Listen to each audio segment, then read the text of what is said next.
Well, good morning. Good morning, everyone. It's Monday, May 29th, 2023. This is an unusual morning live stream, but I'm trying something different. This is so before I get to the stories, of which there are two prepared, but we'll see what else is going on. And then a new game later. What's that going to be? Just a little chat. Little chat. This is the usual schedule for me has not been going well. So I feel like I need to just mix things up a little bit for my own sanity. Sorry, my desk is just so cluttered. This is ridiculous. So I enjoy live streams.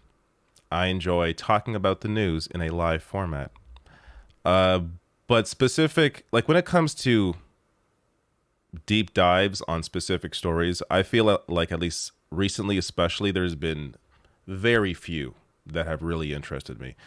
And this format just leads to a better, I think, outcome for everyone because you get more news, more content, and I enjoy myself a lot more doing this. But there is some fun stuff today, at least one fun thing. And then the debt ceiling. This is why I called it debt crap in the title. If there is one thing that interests me the least, it is discussions about the debt. I'm going to get to why when I get to that story, or at least part of the reason why that I recently figured out as to why I find that whole discussion so goddamn boring. But we will get there, and there is a, somewhat of a deep dive on this. We'll be spending at least 20 minutes probably on the debt ceiling, but let's hope it isn't too boring. It won't be boring. It'll be good. but man, this topic can be so incredibly just grating. It's just hearing about this shit every year, every couple of years is just ridiculous. All right, just reading the chat, see what's going on here. Celeste says, "No wonder you haven't covered it. I was like confused. It's just so boring. It's just so goddamn boring. But like it's especially boring when there's nothing happening. There is potentially an agreement, so there is some actual news to discuss. But the negotiations of it all, it's so empty from both Democrats and Republicans, but mostly on the Republican side in this instance. It's just no other country except for one, and we'll get there. No other country except for one has this. This is at least part of the reason why I find this shit so boring, because it is such a useless discussion. It is just a way to discuss, hey, how further can we cut public programs? That's basically the extent of these discussions. There is never a, hey, what more can we do for people in this in this debt crisis or this debt ceiling negotiation? No, it's what else can we cut that isn't already cut to the bone. And it's also disingenuous. It's also gross. Americans already have, when it comes to public spending, I mean, very, very, very little compared to what the rest of the world has. So the idea of cutting things even further, there's nothing left to cut. A couple of chats before we get into the first story here. SR Warner says, thanks you for the professional and entertaining leftist mafia. Lance smoked Tim Pool. Yes, he did. Spin me a sailcloth. Is that what that says? That's your name. Your comment is, woo, 7 a.m. West Coast news stream. Thank you. That's right. This is actually the perfect time for everyone because it is the morning, whether you are on the west or the east. I was thinking of starting at, believe it or not, 9 o'clock or even 8 o'clock, but that would be too early. I feel like 9:30 to 12 the latest. Maybe I'll be up before then. Is sort of a good time slot to do all of this in. And then in case you missed the stream, I'll cut some things out that are worth cutting out of this into a video. So it's not, you don't have to watch, 3 hours or 2 hours to see what's going on here. But let's go to the first story. All right. So, a couple of what I think are teenagers, because they appear to be teenagers, uh, kind of crashed a Ron DeSantis donor event with pudding. So I saw this. I didn't see this get much traction, but it amused me. So let's check this out. So we'll get to the debt later. That's a whole different discussion. But Marjorie Gaylor Queen tweeted this out saying these two kids went to Ron DeSantis' donor retreat and walked around eating pudding with their fingers. Now, before I even get into this video, the idea of me as a teenager, even knowing who, well, being in Canada, who my governor equivalent, my premier or even member of parliament would be, I think would be unheard of. People, back when I was a teen, back in the olden days, not many of us are really all that aware of what was going on. Now it's a lot different. And part of it is because of the urgency of the situation. I know climate change for sure has done a lot to activate a lot of younger people. And that is maybe the only benefit of that entire discussion. But regardless, they are a lot more engaged. And it's good to see stuff like this. And just the whole kind of middle finger to authority that I really enjoy from these teens here. So let's check this out. Mm-hmm. You got something on you got your chocolate around your mate? Yeah, you want some? No, I'm alright, thank you. What are you guys up to? Chocolate pudding. Very good. What do you? The DeSantis? Yeah. 6. 6-4. They're not gonna let you on if you're not a part of that. It's hard to know what they're saying. It's too low, regardless. You gotta show something, right? But you see them here just chilling, walking around, eating pudding with their fingers. Mm-hmm. There's, I think, another video. They left everyone snack packs. There you go. Just wonderful. Maybe some music there. I gotta mute that.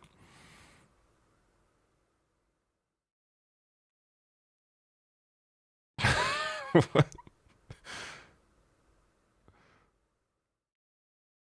that Laura Loomer? I think that might be. Well, how about that? I'm not sure what impact this has on anything, but just the idea of doing this is wonderful. Now, when it comes to Ron DeSantis, man, it's just been a complete disaster for him so far. Of course, he announced, I guess it was last week. All the days are running together at this point. So he announced his run on Twitter, kind of, because there are a lot of tech issues. So he didn't actually properly announce there when he was supposed to. And then he later on uploaded a video of his announcement that was just your very standard politician speak for a minute in his campaign video.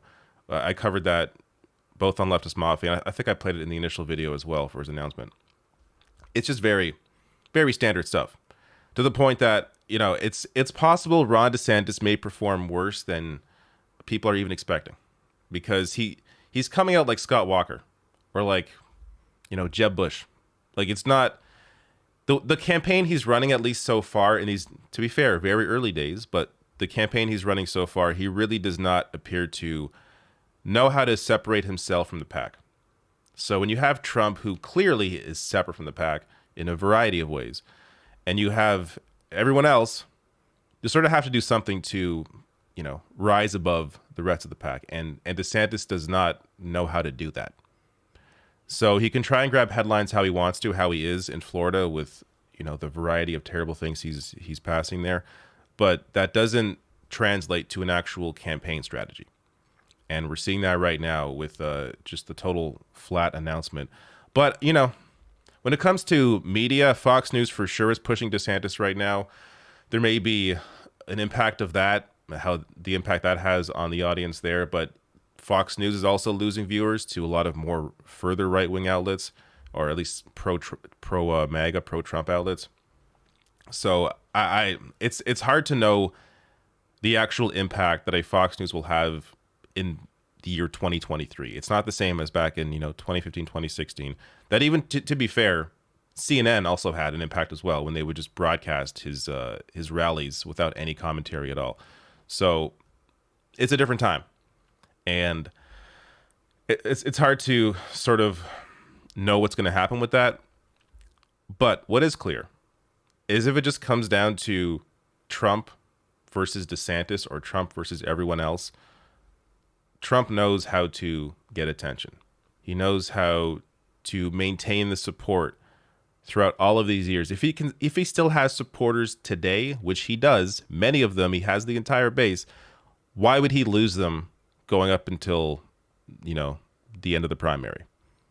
Unless he physically or for some legal reason cannot run, I do not see a situation where he doesn't win the primary. That said, when it comes to a general election, I do think DeSantis would have a much better shot against Biden than Trump, simply because of the unknown quantity that DeSantis is for most people compared to Donald Trump. For Trump, there is a built-in anti-Trump vote in a general election that DeSantis doesn't have. There's no anti-DeSantis vote in the same way that there is an anti-Trump vote. So because Biden won in 2020 because of the anti-Trump vote, that's what's going to benefit him next time around, assuming Trump again is the nominee. But I don't know. It's going to be a mix of entertainment and also just, smashing your head against the desk, because they're going to do the same garbage they've been doing with the anti-trans shit. A lot of focus on what they consider to be culture war issues when it's just issues of human rights. So that's going to be frustrating. But on the other end of it, when you have Trump and DeSantis, or at least Trump especially, really going after DeSantis in these attacks. I mean, the day that Trump announced, and we covered this on the Leftist Mafia podcast, we went through I think I had 6 videos prepped. I only shared 5 of them, but Trump one after another. It was video. There were response videos from him. There were video clips from his social media editors that they created and put out. Just this onslaught against DeSantis. And the most DeSantis can do, I saw this today. This is his retort. DeSantis slams Trump for adding almost $8 trillion in debt in just 4 years. Which, this is, yeah, okay. This is worth bringing up when we're talking about, spending and the hypocrisy around Republicans. But I'm not really sure if this is what Republican voters care about. Republican voters want to see you call them a name. That's what we have seen. They do not care about actual issues. They tend to care about who yells the loudest. And when we get down to that, clearly Trump yells the loudest. Trump is essentially a right-wing comedian. DeSantis has no charisma, not even in his prepared video. No charisma at all. So I just do not see, when we get to a pure politics level, how DeSantis wins this out. But it's going to be an ongoing clown show worth covering. All right. Let me get to the debt crap. The debt crap. So this is, before we get there, let's pace this out a little bit. And I'm being sort of flippant here, that I prepared a good segment on the debt ceiling. So don't think this is going to be boring. No, you will be educated, maybe in some way. But chat here, spin me that is an I, right? Yes. Spin me a sailcloth, just a wonderful name. Says Dave, you should keep this spot as a regular thing. There's a lot of us that need the earlier new. I am thinking about it. I do enjoy streaming. It's fun. It's enjoyable for me to finish early in the morning. I used to, way back in the day, I used to work night shifts. I worked 12-hour night shifts, which was terrible. But there was sort of a novelty to coming home at 9 in the morning. And that was the end of your day at 9 o'clock in the morning. And then you try to go to sleep and you're not really sleeping. Those I forget how long I did those 12-hour night shifts, but that time was not mentally positive for me. Probably. I don't know. I mean, it was like my early 20s, so I was able to do it. I would not be able to do that now, even though I sort of am with a child. So it's just a lack of sleep. It's not really night shifts, but I don't know. So basically, though, yes, I enjoy doing these early streams. So I will try to keep it going. All right. Oh yeah, and it is a holiday in the Americas, isn't it? Or I should say the America. It's not a holiday here. Hilly P says, I want to be a Canadian. One day. Maybe one day you can.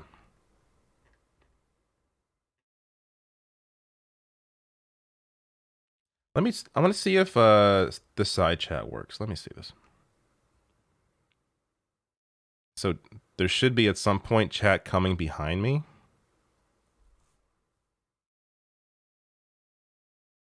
But maybe not. I think I have to activate it in some way.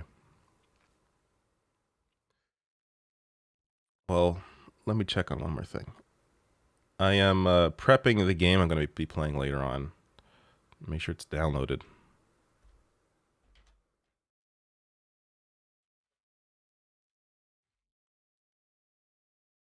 It's installing. I think it's done. It should be done. It's like just 4 gigs. So yeah, we'll get to some Warhammer later, which is not something a franchise I'm generally into, but this new Warhammer game is freaking fantastic. I played about an hour last night and it is solid. So looking forward to that. How about Tears of the Kingdom? I'm still playing that. That's just I've already played that on stream, so I want to bring something different here. Tears of the Kingdom is one I'm going to be going back to again and again and again and again throughout the year. It is a very large game. I've put maybe like 35 hours, maybe 40 hours into it. It's just a massive, like it's the kind of game where I could probably sink hundreds of hours. I just like playing a lot of different things. Big Bad is following me on Twitter clearly because he says DJ Hero 2.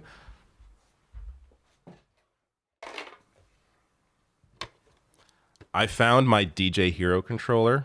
Here it is. My PS3 is not with me. I think it's at my with my parents. So I might have to pick that up.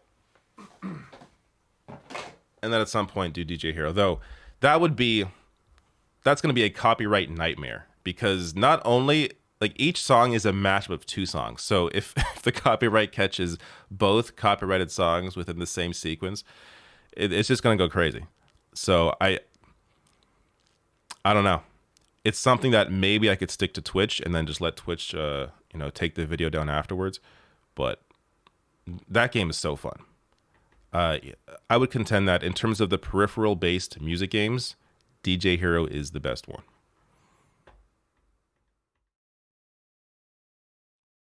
All right, one more chat, then we'll get to debt crap. Thomas Power says, how about you start DD Live at noon? I usually have many meetings on Monday mornings up until lunch. Noon, please? No, that's not going to happen. Noon is a lot of people. I know a lot of my audience watches Majority Report, so it would not be. It would not make sense if I want to keep an audience. So, and it's not just them. I think TYT also streams at noon. And regardless, morning is a nice wide open place. Who else is online right now? Who's even awake? Nobody, just me. So I think I will stay in the morning slot. Black Caucus says I'm playing Super Mario 3D World and Bowser's Fury right now. I played that during the second Trump impeachment. If you go back, search Trump impeachment in my live streams, I'm sure you'll find it. And during that entire impeachment, I think it was at least several hours. I was playing Mario in the big window, and while we had the impeachment going in the small window, that was a fun time. All right, debt crap. So move over the pudding tabs. Bring on the debt tabs. Actually, I think I might get to this other story later as well. All right.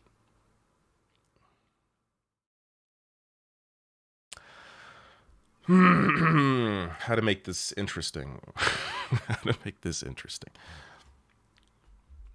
Well, there is a new deal. There is a deal that has been reached between Joe Biden and McCarthy on the debt ceiling.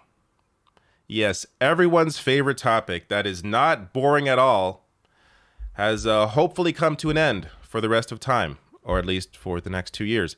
So, as Axios writes here, Biden and McCarthy tout historic debt ceiling deal to divided Congress. Yes, we'll get to the divided Congress later on, including a clip from Jamal Bowman, from Pramila Jayapal, and what Republicans are saying online about this historic deal. But first here, just a little top line. So the bill will need at least 111 Republicans and 107 Democrats to hit the 218 vote threshold needed to pass in the House. However, McCarthy allies have said the vast majority of Republicans support the deal, which may be true. I am curious where some Democrats are going to sit on this, considering there have been some cuts. They may not be massive ones, but they're not positive. So before I get into this, let's give some context here, because this is at least part of the reason why I find this discussion to be so stupid. So Stephanie Kelton here, a reminder of just how stupid we are. So I'll get to Denmark in a second here, but only 2 countries in the world have debt limits. The US and Denmark have legal caps on how much money their governments can borrow. 2 countries in the world. What are you doing? This is so stupid. This entire conversation is so dumb. Every single time we have this conversation, it's simply about what more can be cut. Americans have so few social programs, so little of a social safety net, that the idea of having this ongoing discussion, this annual or every 2 years, every few years discussion on cutting even more, is so incredibly bizarre in any other world. But it's perfectly normal in a place with no healthcare, let alone much else. So in terms of Denmark's limit is set so high that it is essentially a formality and will never be crossed. So Denmark's debt limit, I guess, is not, really a real thing, or at least one that they really engage with. So it really is just the U.S. Just unbelievable. Now, McCarthy, of course, has to come out and sell this deal. I'll get to some of the details in a bit here from the American Prospect, but first from McCarthy. Quote, the American people elected House Republicans to stop the out-of-control inflationary spending that has broken family budgets. What? I highlighted this earlier because this was like their top line. I don't think I really sat and thought about what they were trying to say here. What?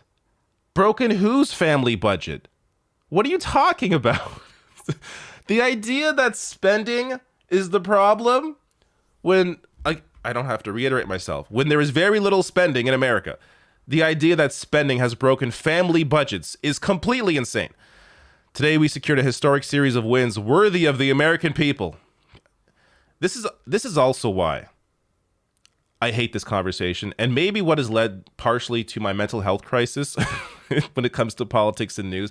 It is just so disingenuous. It is so incredibly disingenuous. This entire conversation. McCarthy has to know he's full of shit. Biden has to know he's full of shit. Or maybe he does. I mean, he's been in Washington forever. His brain works the way DC works. But the majority of people in this have to know this whole discussion is completely ridiculous. Or maybe they don't. Maybe they don't. I am always amazed by how stupid people can be, especially people in positions of power. So it's possible that they think this is a really serious discussion that they're having. So from the American Prospect here, David Dayen has a great breakdown. If you ever want to know the specifics or a good breakdown, a good analysis of what is going on in Washington, D.C., check out prospect.org. Great resource. Also, the Lever News, fantastic resource. There's several great websites that don't get as much play as they should. But David Day in here writes, the relative harm and help was kept to a minimum in the final agreement. It will only be a little bit easier to commit wage theft or sell defective or poisoned products. It'll only be a little harder to get rental assistance or tuition support. Only a few people will be freer to pollute the environment. Only a few will find it more difficult to get food. The Internal Revenue Service will only be a little worse. A lot of things will stay the same. Almost nothing will get better. This is what this discussion always leads to. It's cuts, even if they're not as deep as they could be, but understand how low the bar is. So, what may be viewed as, little cuts here and there, in the grand scheme of things, you're already cutting at the bone. So, you're getting down to the bone marrow at this point. He also writes, you'll hear a lot about a spending freeze. But if you don't increase spending at the rate of inflation in real terms, you're cutting, which is a very important point to consider here. That when it comes to inflation, your spending has to, at the very least, be on par. So you're cutting. The cuts have an even greater impact because of inflation. So given that inflation will run around 4 to 5% this year and maybe 3% the next, if you do the math, you're talking about approximately a 5% cut to domestic discretionary programs over the next 2 years, maybe more depending on inflation's persistence. He goes on to say, what this deal really does is hurt the government's capacity. Clean air and water, consumer product safety, labor laws, public lands, agricultural conservation, most of the stuff we think of as the government will be hit by this. Quote, flat spending implies a further reduction in real government funding per person after a decade of Obama-Boehner austerity, followed by Trump's assaults on the administrative state, wrote Jeff Hauser of the Revolving Door Project. One last thing here. There are specifics if you want to go through other aspects of the deal here. But one example is the SNAP work requirements. So this became a Republican red line. Both of these programs already have work requirements that are being made stricter. For temporary assistance for needy families or welfare, they appear to be somewhat optional for the states, which means red states will tighten their eligibility. So, and we can get into, the idea of having requirements already on these programs is a problem. Further restricting them, you're just hurting people that need food, ultimately. You're hurting people that just are trying to exist in society. This is not, the idea that this manufactured idea that the right has in their minds of like, oh, these people are living off the system. They're buying big screen TVs and cell phones, which are sort of required in today's world, but they're spending big, buying Corvettes and luxury items while living off the taxpayer dime. That's not a thing that exists in any sort of widespread way. We are talking about children needing food. We're talking about families trying to get by, parents working multiple jobs, trying to get by, having very little time. It's just, all of this is just an assault on people who already have it so terribly. Meanwhile, of course, people at the top of society not being touched by any of it. But as I said, if you want more details here, prospect.org, you will find David Dayen's piece. As deals go, this is one of them. And he goes into more specifics around some of the other cuts or changes in this deal. So actually, student debt, I might as well touch on this briefly as well. So while we await a Supreme Court decision on the Biden administration's student debt cancellation plan, the Education Department announced that they would restart payments 60 days after that decision. The deal puts that promise in writing while retaining flexibility to reimpose loan forbearance if there's some emergency down the road. So again, all the goodwill that Biden generated with student debt cancellation slowly evaporating as they go back and turn to the right. Now, Working Families Party tweeted this out saying, just a casual FYI, the U.S. loses out on $1 trillion yearly in unpaid taxes, mostly due to tax evasion by the wealthy and corporations. But sure, low-income people wanting groceries and healthcare is the problem. So, yeah. again, the focus, if you're concerned about this, the focus has been on the wrong people. If you're concerned about, out of control spending or whatever the hell, the focus has been on the wrong people. The idea that those at the bottom of society are somehow the ones that are the strain of the system is absolutely ridiculous, and no data at all bears that out. Now, Republicans should be happy with this. They got cuts that didn't need to happen.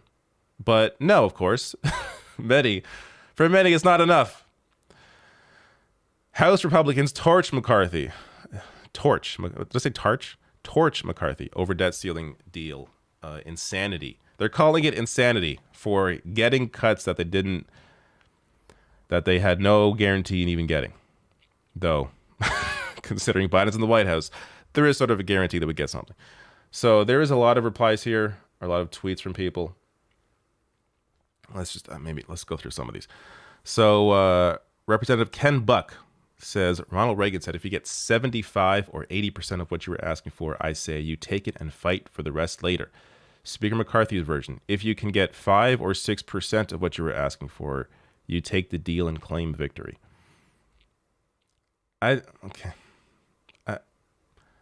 would argue, how is he only getting 5 or 6% of what he asked for? But whatever. These people, it doesn't matter. You can't logic with them.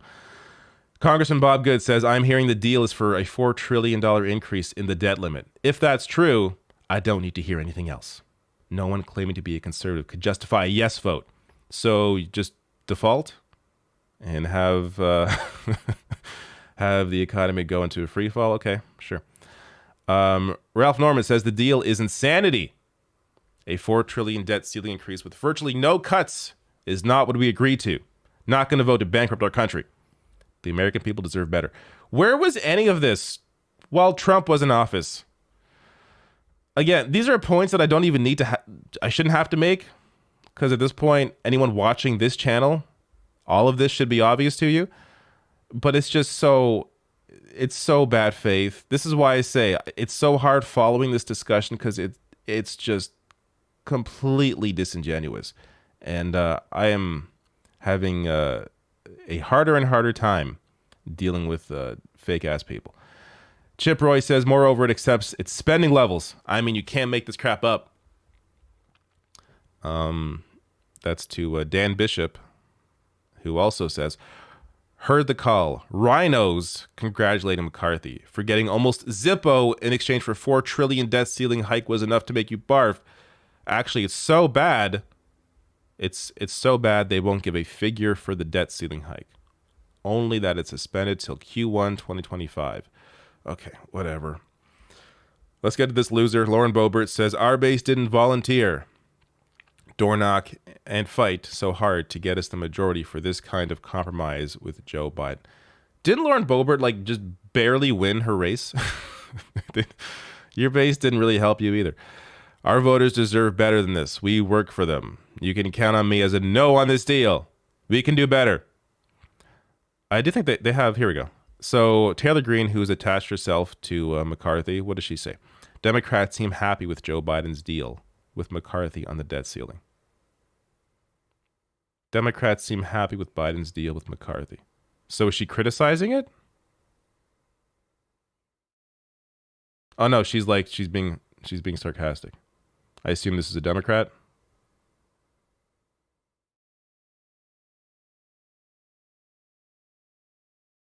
Yeah, so she's basically defending it by showing how angry Democrats are with it.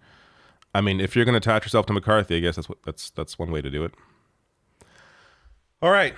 Well, a couple last things on this. Let's get some video. So we got Jamal Bowman.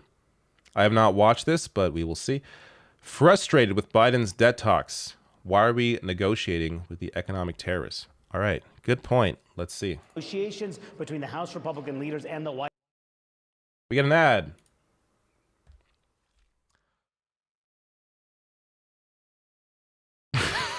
Mediaite is the worst. Because if you block ads on their channel, then you can't see anything. It's working out? Oh, there was no ad. They still There need to we get go. a deal. right. They still need to sell it to the broader House and Senate conferences and caucuses on each side of the aisle and get that through the parliamentary process, which can take many days, and get that all done potentially as soon as June 1st to avoid that debt default. But getting it done by then seems very unlikely at this point. This comes all as we're hearing mounting frustration from a number of members, particularly Democrats, who have been shut out of these negotiations on Capitol Hill and are concerned that the White House is giving up too much to the House GOP. I'm very frustrated. You know, I called on the president to invoke the 14th Amendment and mint a coin and do not negotiate with hostage takers. I mean, we don't negotiate with terrorists globally. Why are we going to negotiate with the economic terrorists here that are the Republican Party? I think the greatest regret that we should have was the failure to raise the debt ceiling limit back in December. Yes. When the Democrats were Yes. Yes. That good. I'm glad somebody in government has acknowledged, within the Democratic Party has acknowledged this. That is their biggest failure, to not have done this deal before Republicans took power, or at least half power. Like, it is. Anyways, he made the point. But this is showing the ongoing, you could argue, incompetence, or they simply do not care and they don't mind these cuts because they do them all the time in conjunction with Republicans. both chambers of Congress. So that is a miscalculation that we will live to regret. You know, the Speaker has decided to make this really a public relations effort and really turning it into a political process. Negotiations between the House Republican leaders. All right, that was it. So, Jesus, these ads. Enough. Stop. Let's get to. I want to save this tab so I can put it in the sources later, but I don't want this to start playing while I am playing the next video.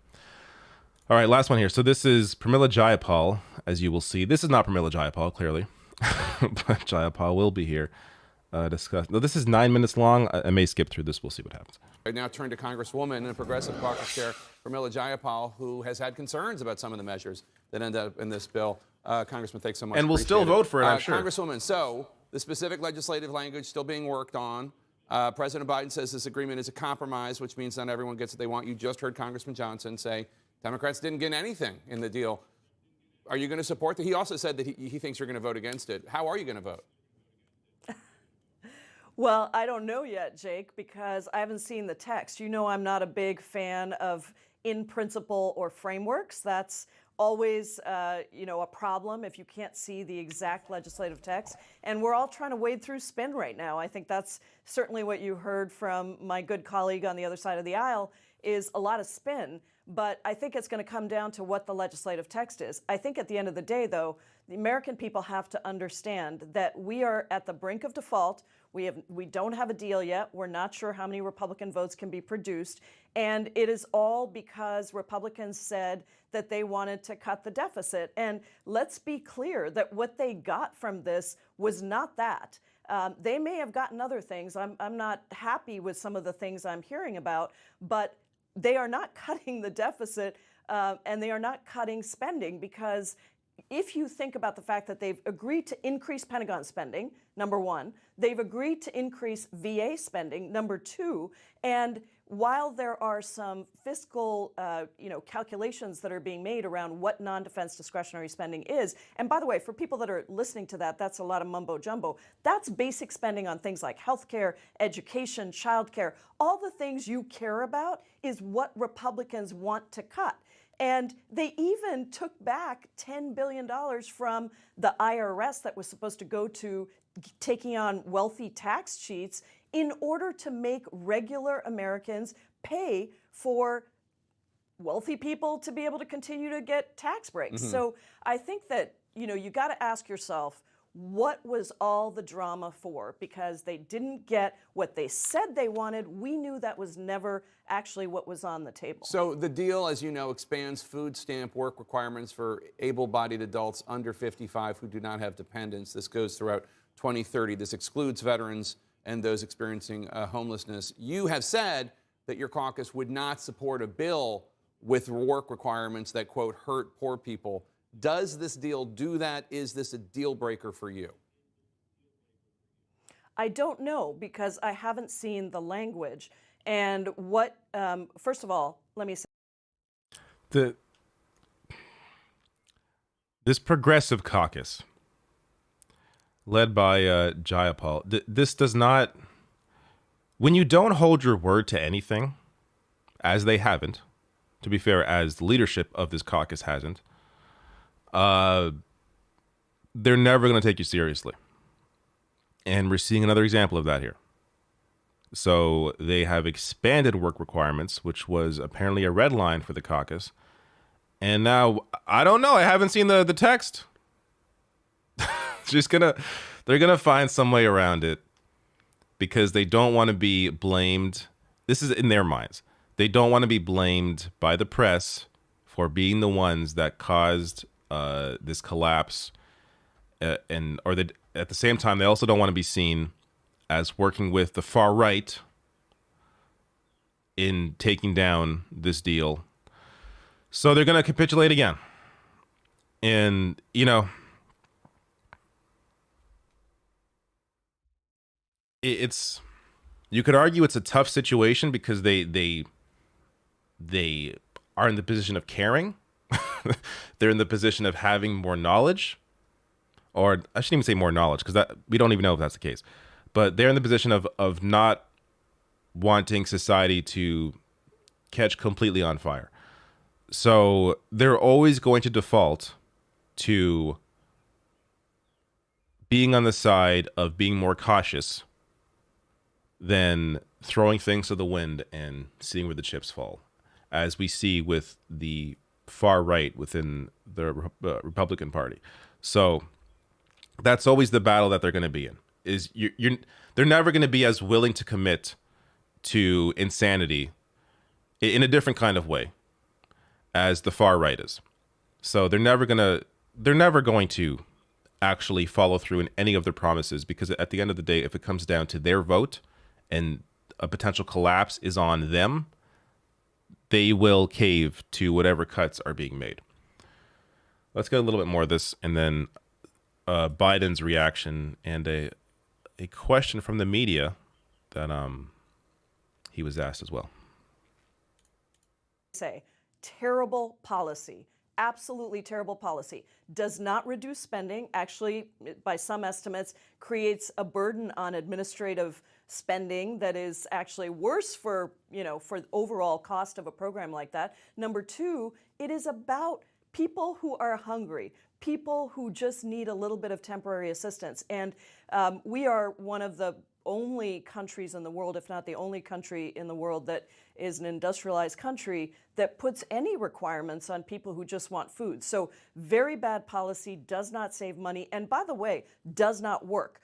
We've seen reams of data that show that when you put these work requirements in, they're really just administrative red tape that prevent the people who need help from getting help. What I'm not sure on, and what I'm looking at right now, and I need to see the legislative text, is what it means in terms of the exemptions that were put in for veterans, for folks who are experiencing homelessness, for people who are coming out of foster care. Those are 3 exemptions that were included. And so what do the numbers look like at the end of the day? I'm not sure. However, it is bad policy. I told the president that directly when he called me last week on Wednesday. I called them up and said, cut it out. Sound familiar? That's Hillary Clinton on Wall Street. I told them they got to stop doing this. Stop messing around. And it's just, look, you can make all the calls you want. You can make all the recommendations you want to Joe Biden. Unless you are willing to actually put some votes on the line, none of it matters. None of it matters. Day, that this is saying to poor people and people who are in need that we don't trust them. And the average amount of assistance for SNAP, for example, is $6 a day, Jake. I mean, we're talking about $6 a day. And I think it is really unfortunate that the president opened the door to this. And while at the end of the day, you know, perhaps this will, because of the exemptions, perhaps it will be okay. I can't commit to that. I really don't know. And our caucus, and it's Come on. Come on. I would bet anything that there's not going to be, at least from leadership here, there's not going to be any pushback in real terms when it comes to actual votes on this. Now, I do want to share, I just saw this. So this is a poll. So while we were in the midst of this discussion around Biden working closely with Republicans, it appears people do not want that. A new CNN poll shows 35% of Americans expressing a favorable view of President Biden personally. The number is a new low for Biden's presidency. So typically when we're talking about re-election, if you're below 50, it's a disaster. If you're below 40, good night. The only difference here is that if he runs up against Donald Trump, Trump is not much more liked than Joe Biden is, which is why I go to why Trump is a safer bet in a general than DeSantis is, simply because of the unknown quantity that is DeSantis. That alone will net him a higher favorability rating, even though we know DeSantis, but I'm talking, the masses. Just like Trump, we knew Trump before he won in 2016, but the masses thought, hey, let's get someone different in there, and it'll be something new. And yeah, you saw what happened. So this is, let's hear their commentary on this. And the president's overall political standing, as you see there, is in a rough place at the moment. 35% of Americans now say they have a favorable opinion of the president. That's down from 40% earlier this year and down more than 20 points since the beginning of his term. And the president's overall political... What's the first screen there? Oh, this is the primary. Oh my God. Robert F. Kennedy Jr. at 20%, which also goes to, okay. I like Marianne Williamson as in terms of what she is talking about. She's essentially adopted the Bernie Sanders message. But let's be realistic here. People were thinking, when she was first polling and getting some numbers, and I think some of the early polls showed her at double digits, like 10% against Biden. It was like a good sign. Wow, Marianne Williamson doing pretty well. It's the anti-Biden vote. That's what people have to understand here. I bet you look, I have no way to know this for sure, but I would wager that a large percentage of the support here for Robert F. Kennedy Jr.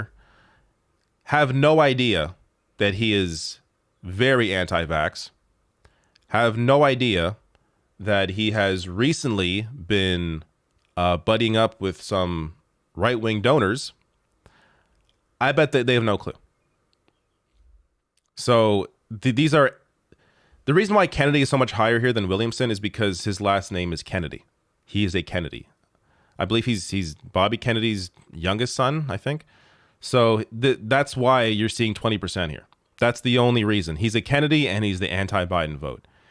This 8% for Williamson over Kennedy, in terms of the reason why that 8% isn't going to Kennedy is because those people likely know about Williamson and they like her and they don't like Biden.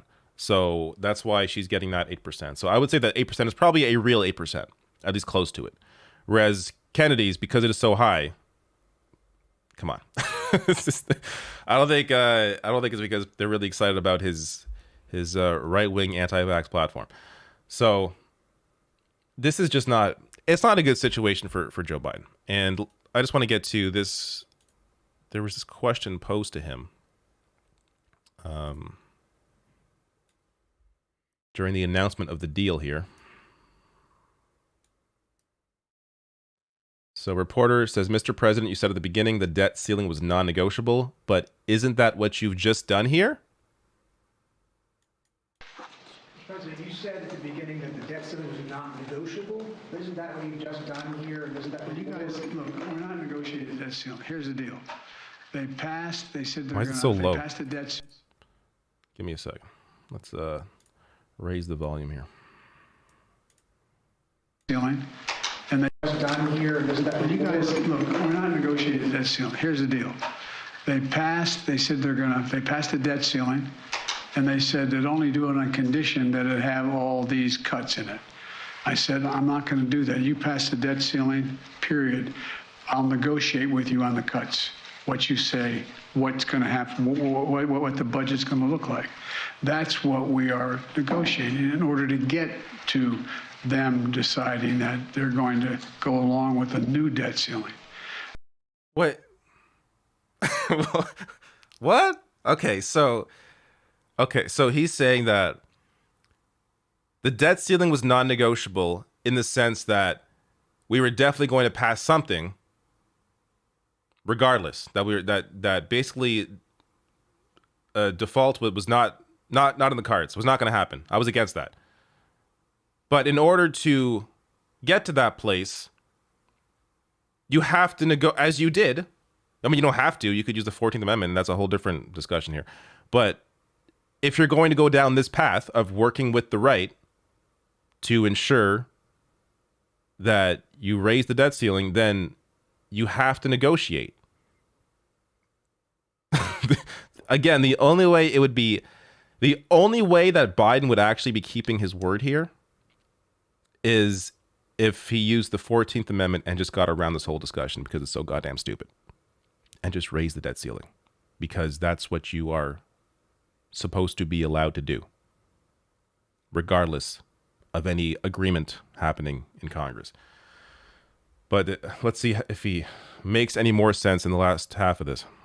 Meaning that it's not attached. It's something totally different attached than was attached before. So if you want to try to make it look like I made some compromise in the debt ceiling, and I didn't. I made a compromise on the budget.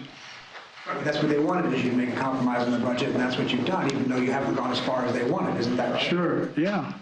Well, can you think of an alternative? Can you think of an alternative? Yeah, right here. Let's bring it up. Democrats urge Biden to use 14th Amendment powers to avert global economic catastrophe. Senators, including Elizabeth Warren and Bernie Sanders, argue in letter that Republicans are not negotiating in good faith. So let's find the meat of this.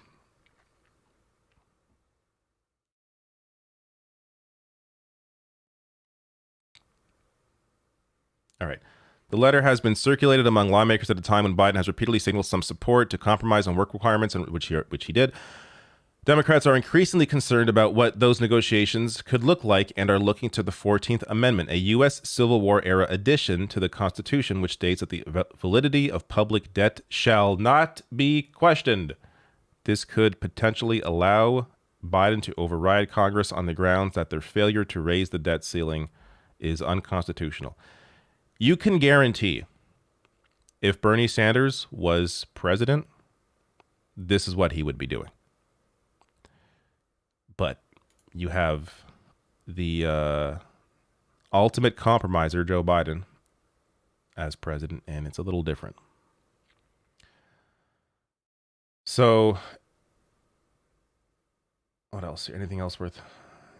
Okay, yeah. So that's basically the point of it, and he did not do that.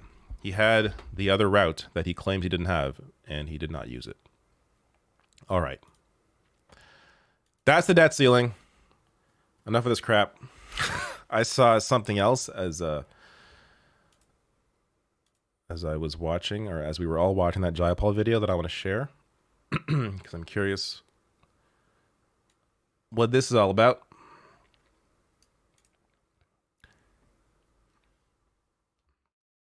Ron DeSantis on Fox News.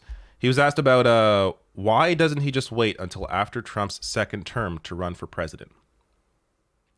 And his answer here, I think, is revealing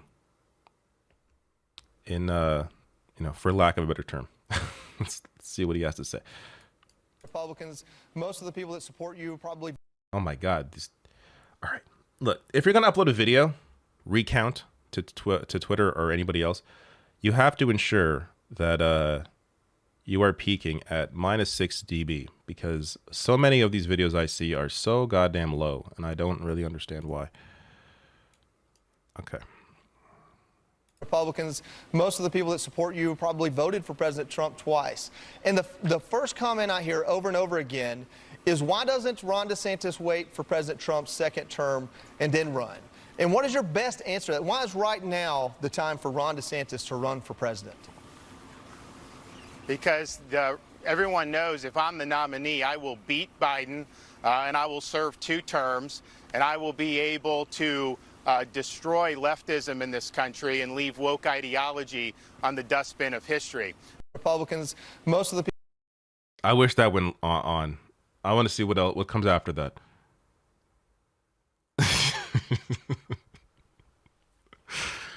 What a fucking loser. Oh my God. And again, the total lack of charisma in all of this. I'm just curious. Let me check here. What is Donald Trump saying on Truth Social? He's always got some shit going on. Here we go. So he just retruthed something from 14 hours ago. This is a classic. A 27-point DeSantis swing from my endorsement. A must watch. It's a true honor to be standing here endorsed by the President of the United States.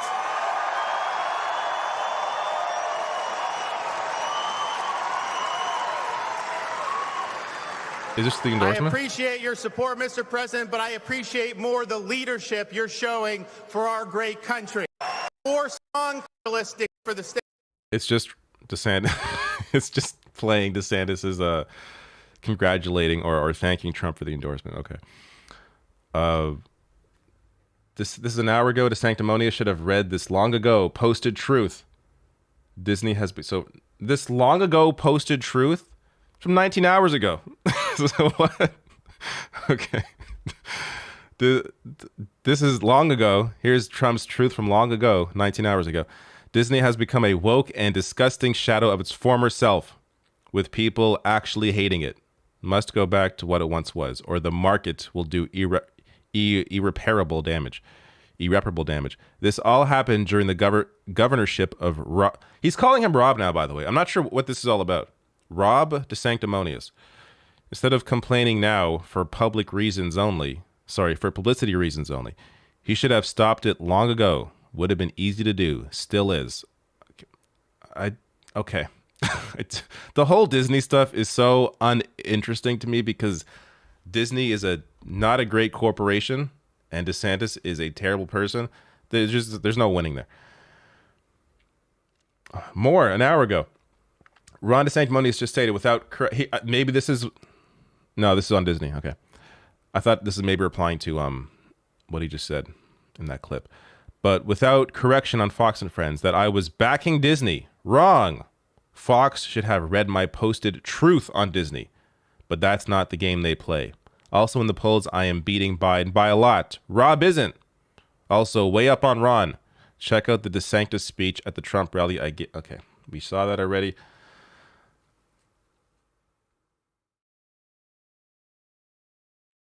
Okay, this just looks funny. What a clownish loser. The difference between, I'll read this in a second. The difference I see between Trump, I mean, there's many differences, but Trump and DeSantis, the reason why I find Trump, why I'm laughing at Trump, whereas DeSantis is just like disgust, is Trump is so ridiculous in his absurdity that it's funny. He's actually funny. DeSantis is just a hateful piece of shit. So that's kind of the difference that I see just from an outsider view here. They're both terrible. Neither should be in any position of power. But in terms of campaigning, Trump has that extra level of comedy that DeSantis just does not. And DeSantis also, again, no charisma. But Trump writes here, in all caps, Happy Memorial Day to all, but especially to those who gave the ultimate sacrifice for the country they love and those in line of a very different... Wait, what? They love, and to those in line of a very different but equally dangerous fire, stopping the threats of the terrorists, misfits, and lunatic thugs who are working feverishly from within to overrun and destroy our once great country. This is the longest sentence of all time, which has never been in great peril than it is right now. We must stop the communists, the Marxists, and fascists. Fascist pigs at every turn. Hey, he actually mentioned fascists. Stop the fascists. Okay. Has he looked in the mirror recently? And make every turn and make America great again. Okay. Where are the communists, by the way? Who are these communists? Like, you know what? That's the question that I would ask Trump. You know, forget it. You would ask him that, he'd be like, Joe Biden, the communist. So it wouldn't make any sense. But in reality, who are these communists? Who are these Marxists? What are you talking about? There isn't a single communist in government. There isn't a single Marxist, at least, you know, in the sense that that they call themselves a Marxist in government. I mean, there are people that critique capitalism. It doesn't mean they're Marxist. But who are these people? Media, forget about it. Why would corporate media outlets like CNN, MSNBC ever hire a communist? These people are not in any position of power, in any public-facing way, or in any, in any influence, in any real influence. Like, I think of someone like Richard Wolff, who is a Marxist. And does he have a show on CNN? Like, he's got to be the most popular American Marxian economist, and he has a YouTube show. He does well, I'm sure, well enough, but he has no real power in any traditional sense. But whatever. Okay, that's enough. Well, what is this? Oh God. Okay. When is this happening? How many conferences do these people have? I feel like every other week there's a new CPAC, or there's a Turning Points conference, or there's some other shit going on. They have so many of these conferences. Where do you find the time? I know where you find the money, but where do you find the time? Unbelievable. All right. What else do I got here? Is that it for news? I could do a quick browse, see what's going on. Let me grab some chats. I think I saw a chat earlier, a super chat. Chris says, "Hey, David, let's get Trump's face off the screen." Good Lord. Actually, do I have... Is chat working? No, it's not. The chat should be on screen. It's not happening. Next time, I'll figure this out. Chris says, "Hey, David, do you prefer Wind Waker or Twilight Princess? Also, what are your thoughts on Pokemon?"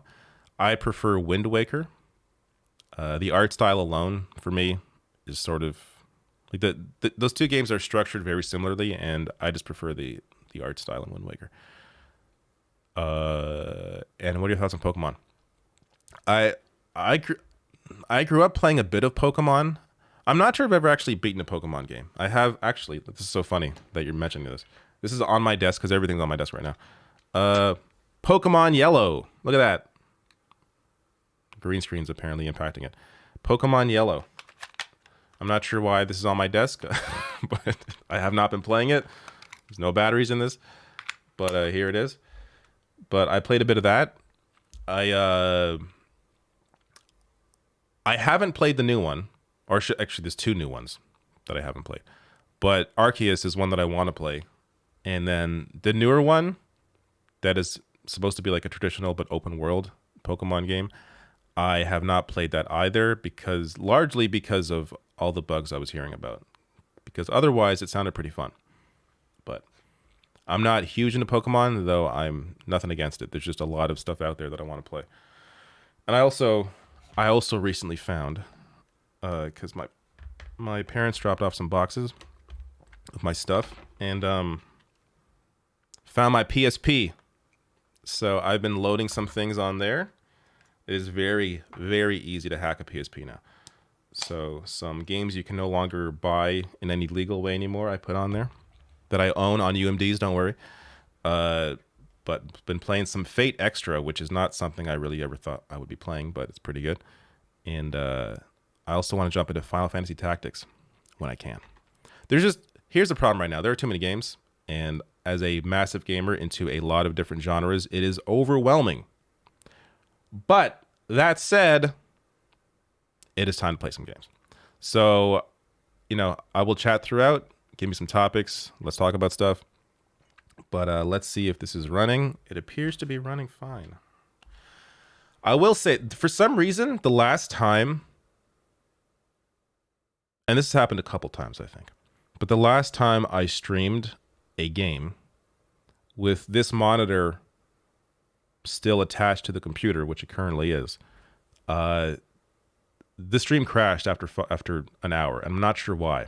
But it only ever happens when this monitor is attached to the computer and my game console. It's a very weird sort of bug. I feel like it's something having to do with an issue, like a hardware issue as opposed to a software issue, but I can't figure it out. Anyways, you know what? Maybe I'll just give me 2 seconds. I'm gonna unplug this monitor so that doesn't happen again. And I will move this to the side. I'll be right. Do I have a BRB button? Yes, I do. I'll be right back.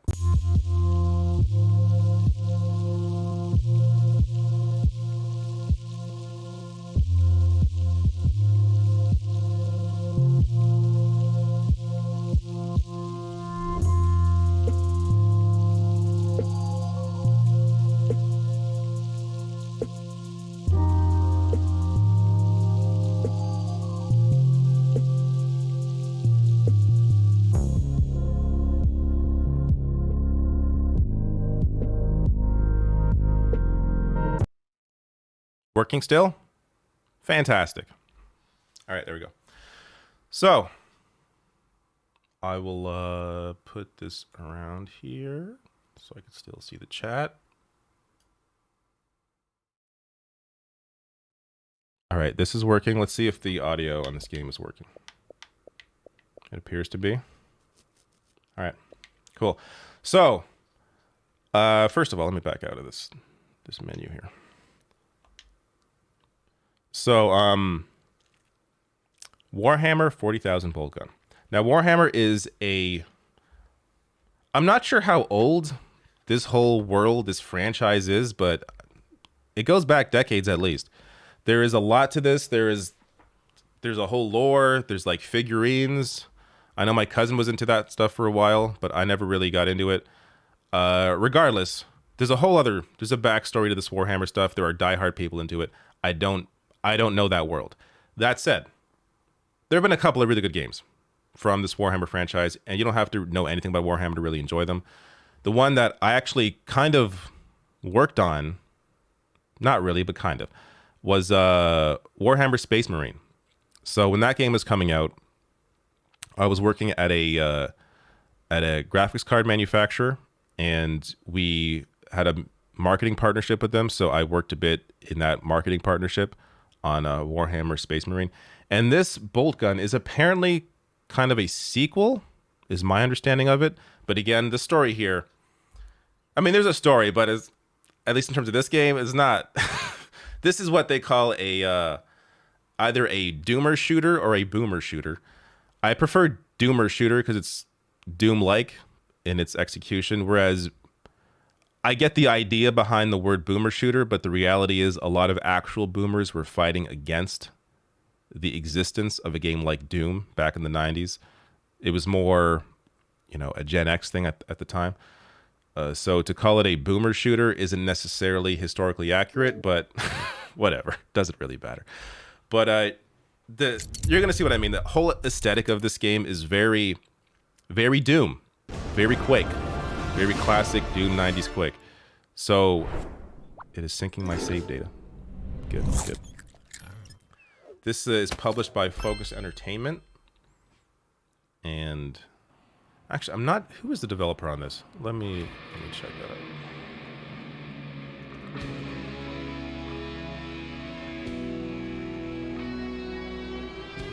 Oh, what we just saw. So, is it Auroch Digital? They are based in the UK. Bristol, UK. 61 employees. Curious what else they've done.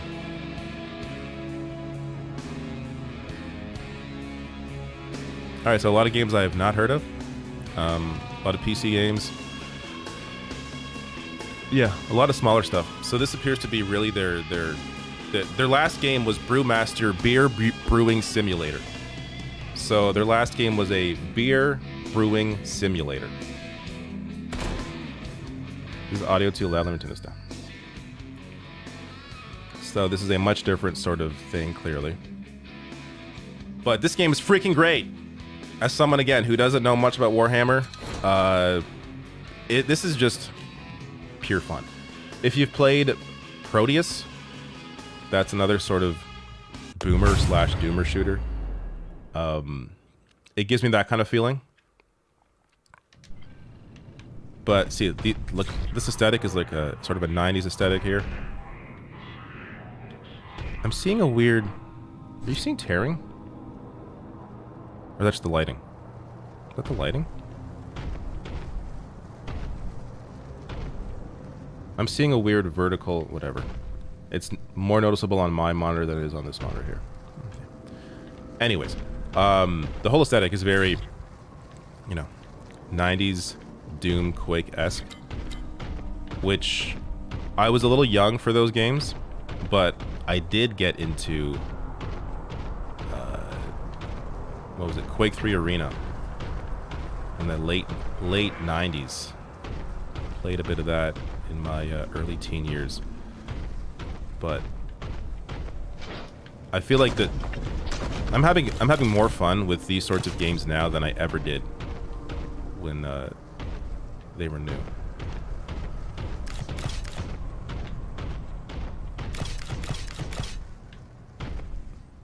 Have I beaten this already? I forget. Everyone's dead. I'm trying to figure out. Here's the action. So, you're fighting monsters, you're fighting some sort of soldiers at some point. And it's basically you run through, you find the keys to open doors. This is probably locked. There we go, that's a missing key. You go through, you kill shit. It's the kind of game where, like, this is the kind of game I need right now. In terms of being able to turn my brain off, enjoy myself, and relax from a day of news bullshit. I just threw a grenade by accident. Like, when you soak yourself in Republican talking points, this is the kind of thing you need to relax to. Just very little thinking. Just all Twitch shooting. But I think I saved halfway through a level, and I don't know where the hell I am right now. Okay, I'm missing 2 keys. Let's see if I can find a place to go. Is this a door? No.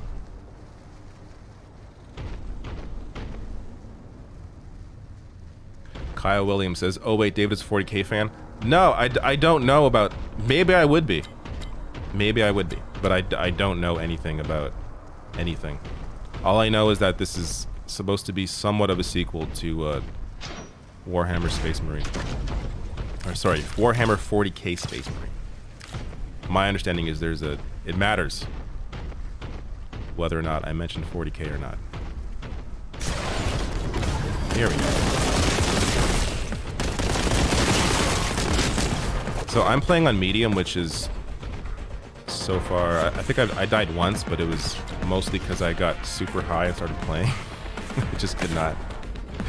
I kind of ran into a whole bunch of enemies. But apart from that, it's offered a good enough challenge while not being frustrating. There are very few games I'll play on like hard difficulty because I play games to escape reality. I don't play them to suffer more anxiety.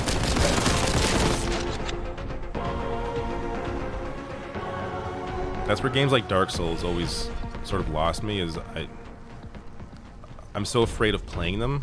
Like, why do I want to, bring more anxiety and fear onto myself than I already have? That said, Elden Ring did a really good job at mixing exploration with that whole formula.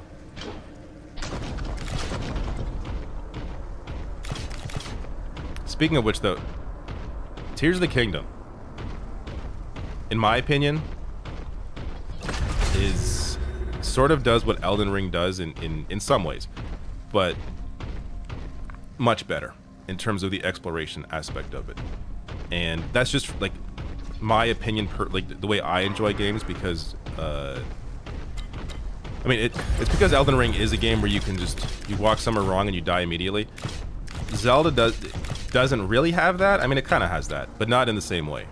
I feel like I am more willing to explore in Tears of the Kingdom than I am in Elden Ring, simply because I am less afraid of dying in Zelda than I am in Elden Ring.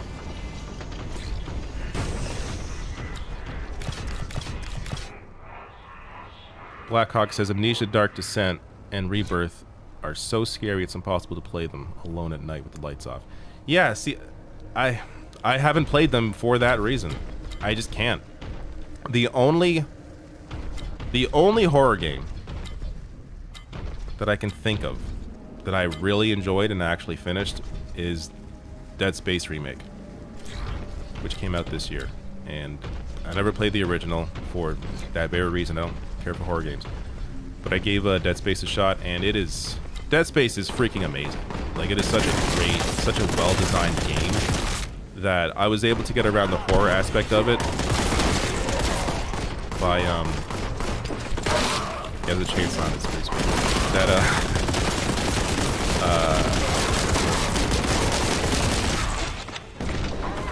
Anyways, like I was saying, I was able to get around the horror aspect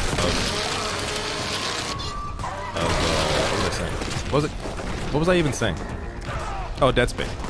By listening to a podcast while playing that game. So I began, I think for probably half of my playthrough of Dead Space, I was listening to podcasts while I was playing the game. And it was a way for me to not be so sucked into Dead Space that I could still be willing to kind of traverse and go through areas where I would otherwise be frightened and, have jump scares. But because I was half distracted by a podcast, I was able to get through it without a problem. I did get that key, all right. So, much like, Doom or Quake, this is level-based, which I also find kind of refreshing considering everything is open world, which I'm fine with. Oh wait, I don't have the key. I thought I did. Like, I enjoy open world games, clearly, since I'm loving Tears of the Kingdom. But there is something refreshing about going back to a stage-based shooter like this, especially when it plays this fluidly.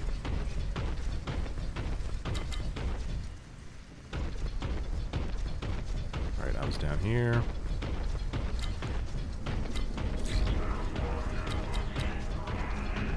Here we go. Let me show you the shotgun. The shotgun is great. All the guns in this game, like, they hit. They feel impactful.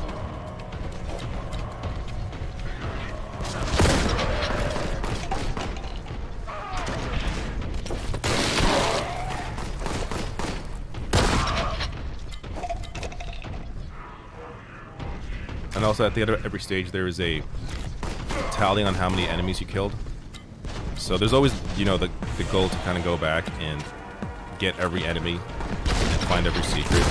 Every stage has several secrets, countless enemies. It's getting crazy in here. Need some help. I may die. If I just hide here, maybe I'll be able. Oh shit.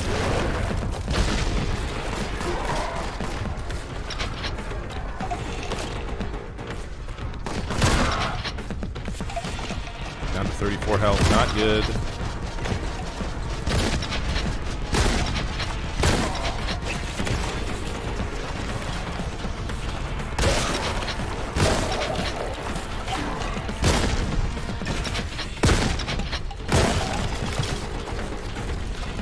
Health. About dead.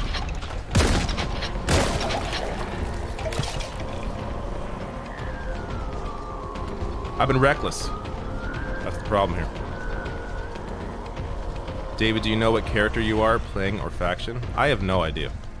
I'm the good guys, right? I think so.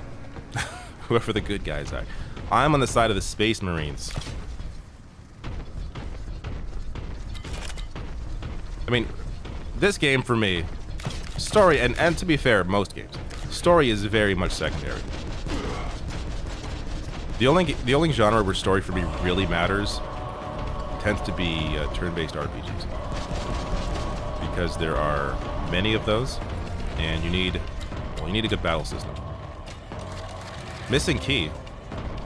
I'm missing lots of keys.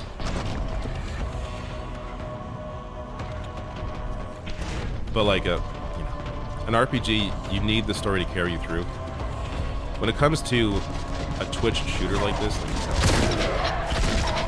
you don't really need much of a story. You just need a good trigger. What's that guy doing? I died! Should have been looking for help. I was dilly-dallying around. D Waffle Backers or Bakers says, David, can you give a semi-detailed explanation of why you and Vosh are the most handsome lefties? So, I don't know where to start with that. I cannot explain that one.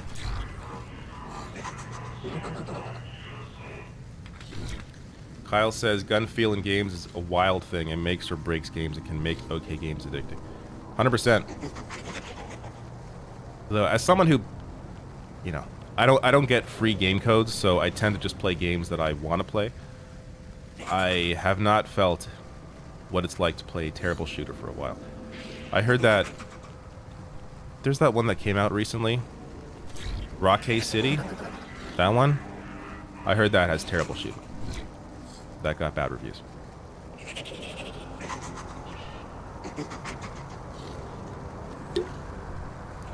True Tech says I'm a bit creeped out by guns and ammo sexuality. I agree completely. That's why I play video games. This goes to what I've talked when I talked about gun control. The idea of, like, some people will try and blame gun culture, like violent video games and action movies is part of the problem when it comes to guns plaguing Americans. If that was the case, then how do you explain the same popularity of these sorts of games in Canada or in Europe? Why isn't there a massive gun problem in Canada and Europe? It's not video games. It's not movies. It's the easy access to guns. That's the problem. And a game like this especially, the idea that I'm in space shooting aliens, like, this is like the last game that deserves any criticism when it comes to, even if you're in that world, any criticism when it comes to this sort of thing, because it's blatantly unrealistic.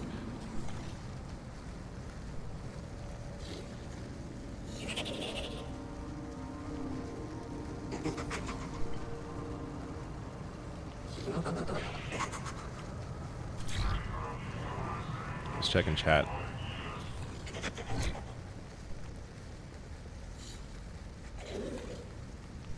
It's the hair and beard, says Black Caucus. About the handsomeness. I will say a beard is kind of the male equivalent of makeup. Like, there are some people who do not look good, but with a beard, they look fantastic. Definitely. And then I'm sure there's the opposite. I'm sure some people don't look good with a beard or any facial hair. But it really seems to be... it's a good way to hide imperfections.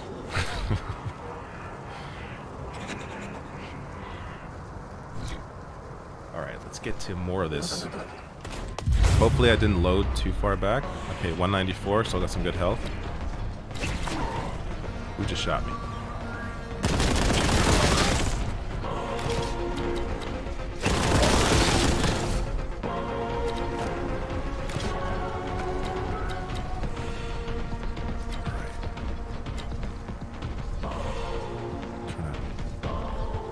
Get a handle on where I am here. Alright, back here.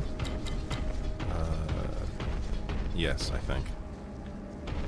Seeing some health down here.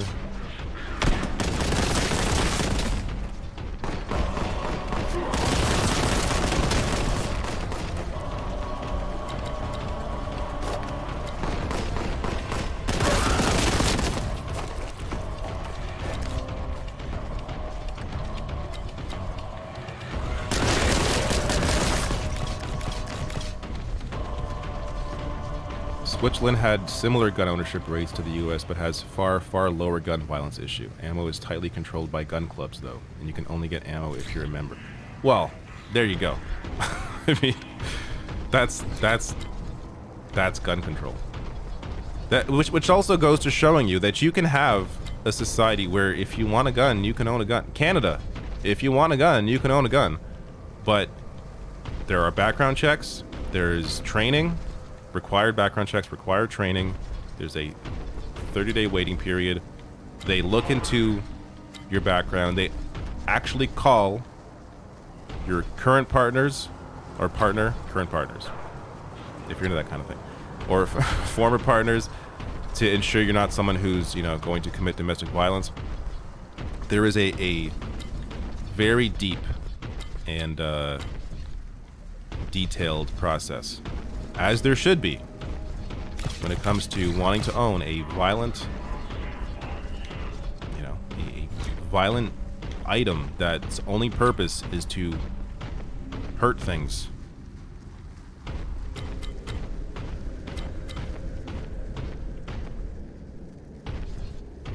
Like, if there was anywhere near as much requirements for owning a gun as there is for driving a car, you would be in a much better society.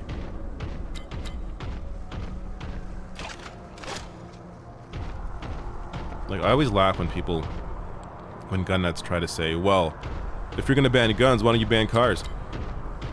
No one's even saying ban the guns. I mean, some people are, but it's not realistic to actually, you know, ban it. How would you ban guns? You have to go house to house, searching everyone's home, looking for hiding. Like, you can't. That's not. That's not a realistic undertaking.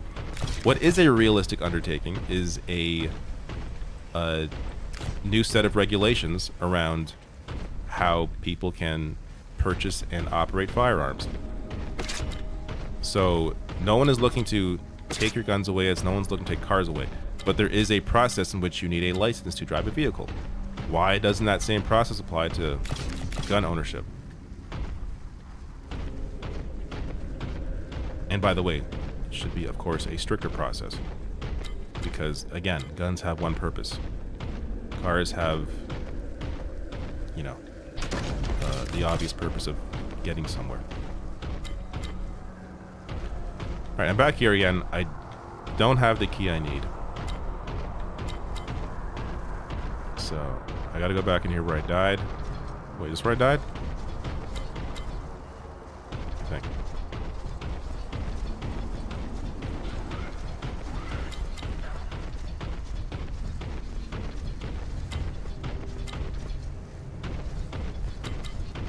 Alright, we're getting, I think, near... We're getting closer to the aliens, I believe.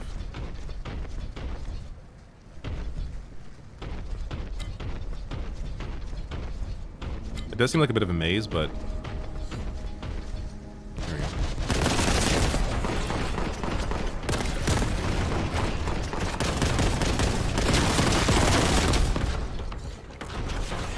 Just camp here with a shotgun.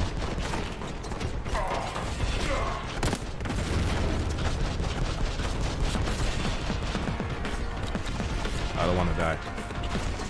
Not again.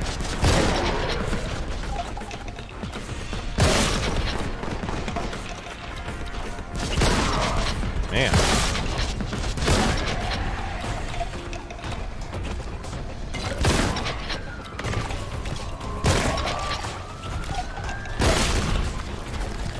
This game is Joe Lieberman's nightmare. It's like the Doom on stuff. Man, if he saw this, when they were trying to outlaw games like this, he would have lost his goddamn mind.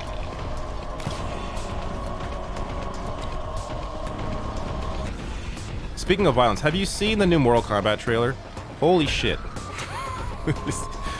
Mortal Kombat's gotten to a place where it's over the top. It's not supposed to be serious, but you know, seeing somebody squeeze someone's head and blow their eyeballs out, like, shit gets crazy. I'm not saying they shouldn't do it. I'm just saying I don't need it personally. But it's fine that it exists. But I don't need that.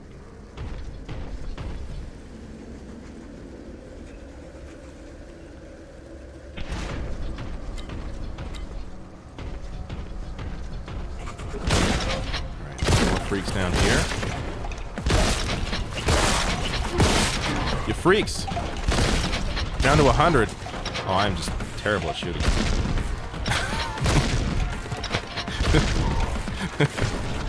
Every shot's just... This is where maybe I should be playing with the keyboard and mouse, but I prefer possible general. Okay.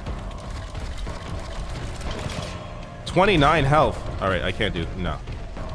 Gotta find some health. Gotta get back. Not good.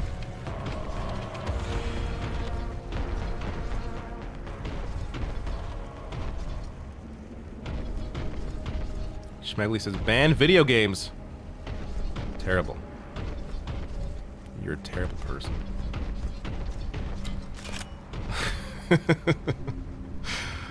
See, that's hilarious. C says, he's shooting little green babies. I mean, it's possible.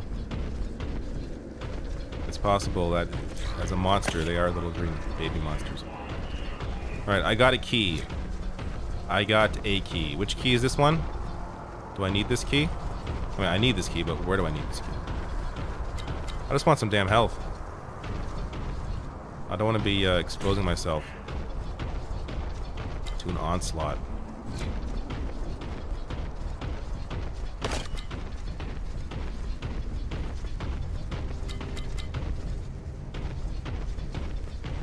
I see a single note of health. Wow, +2 health. That's how they did it back in the day. You had to collect multiple icons for health. Just to get a little fraction of health. Alright. Wait, this is... I will say the other levels I've played... Hey, look at that gun. Is that a new gun? Which is shotgun. The other levels I've played have been more open. I don't care for these closed corridors. Like, the other ones have been outside, less indoors. This is the first one that I've played that's actually been almost completely indoors. So it may feel a little claustrophobic here, but it's, the whole game isn't like it. If I just know where to go, though, that'd be nice. So, is that may be the key I just need to... Okay, so I'm back here. I'm back here, okay. So, let's go here. I got that key. It's saying go here. Okay, let's go here.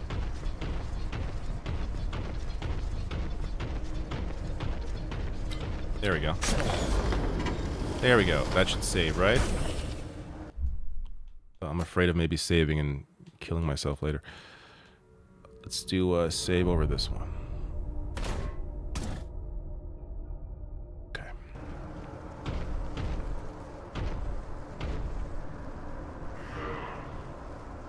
You know how little green babies are born? I don't know. Maybe that's why. Maybe the only reason they're there, though, is because of the lack of abortion rights. So I'm just correcting a wrong note.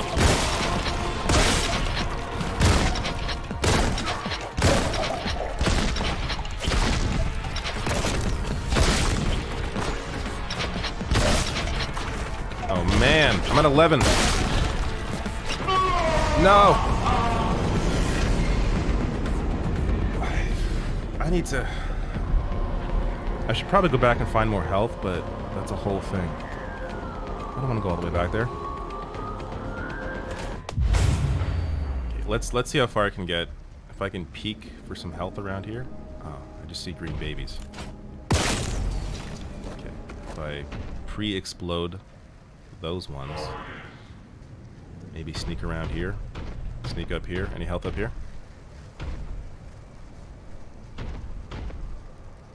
Wait, wasn't I just here earlier? What's going on here? Clearly I wasn't. There's new enemies.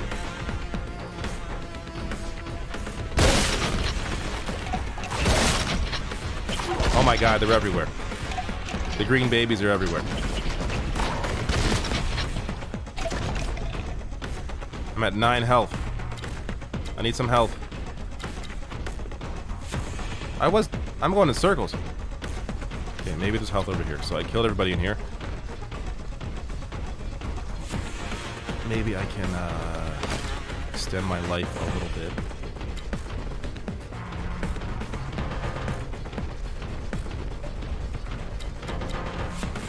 No, nothing. Nothing.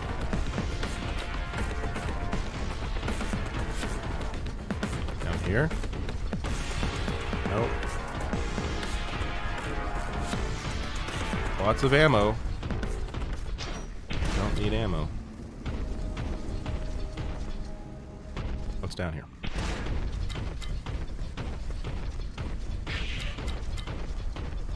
Here we go.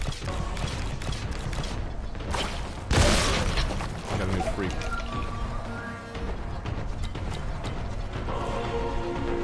Okay, get some shield. Get some health. Tiny bit. By the way, if anything else happens in news that you want me to cover before the end of the stream, let me know. I'll probably go to like noon. And if anything is worth talking about, I'll get to that.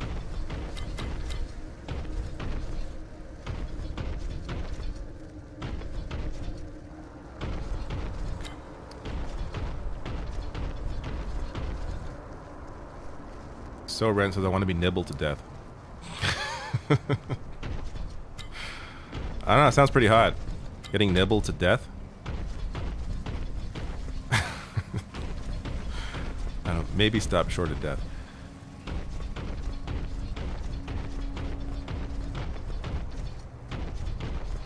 Forest fires?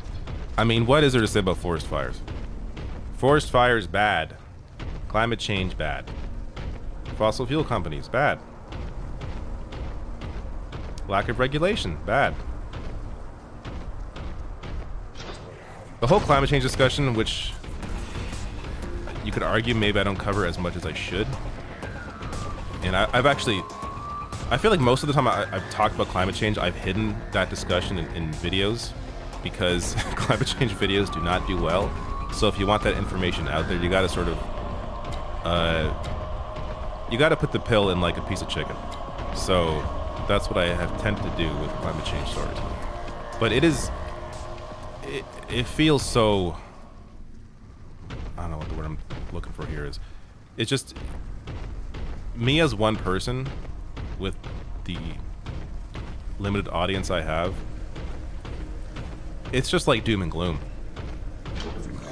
Like at this point, I don't feel like there's no education needed when it comes to climate change. Most people understand the problem. The issue is a lack of urgency within those that have power. Do not kill me at 15 health, please. I want to get through this. Oh my god!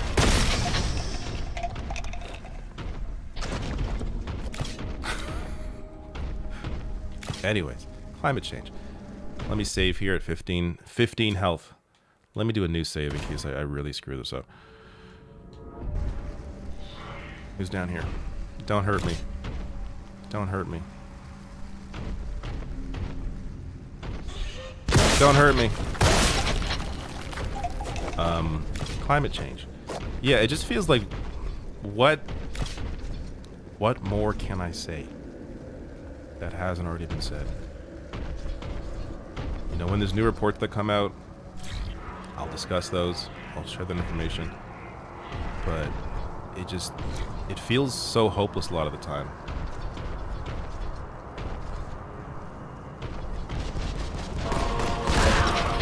It's going to take a lot for, oh man, some help? Sweet.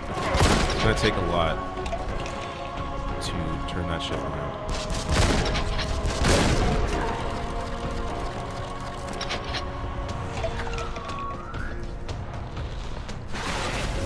Hearing noises. Let's get the bolt gun out. Maybe some long distance shooting. Or maybe not. Right here. You're a monster. Oh my goodness. What the hell was that? No!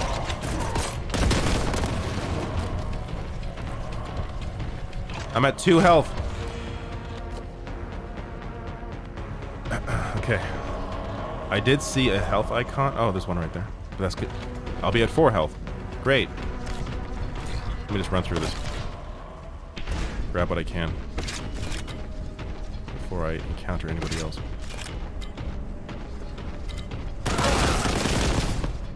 Yeah, you better die. Is that here already?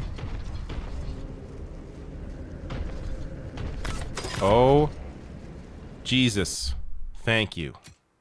Thank you, Jesus Christ, our Lord and Savior. There we go.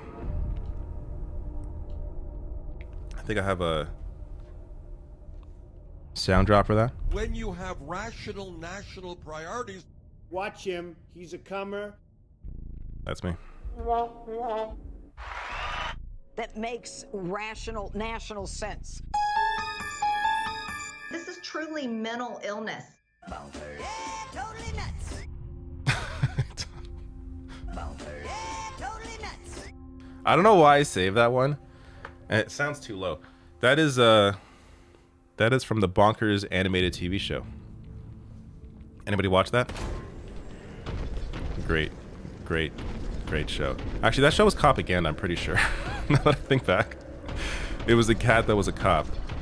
So I think I was unknowingly watching Copaganda. But that intro song, man, hits. I would play the whole thing, but probably a copyright on the Bonkers TV animated intro.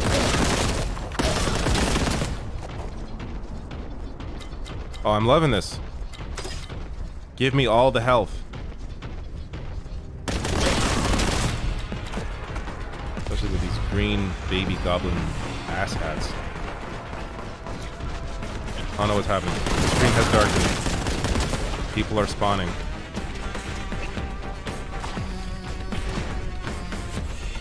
Things seem scary.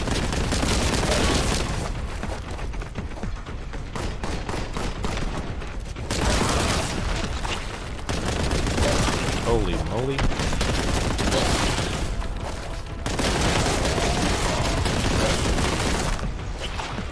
I should actually chainsaw more. Especially the bigger guys. Save some ammo. And I get exposed and I almost die.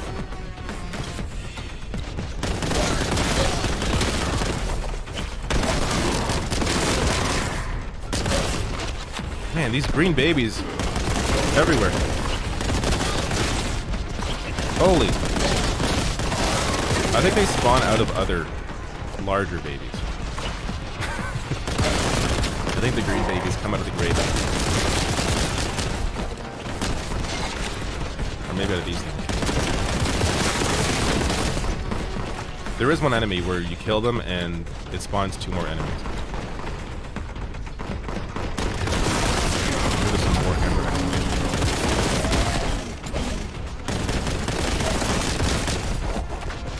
Or are they coming out of the people? That'd be disturbing.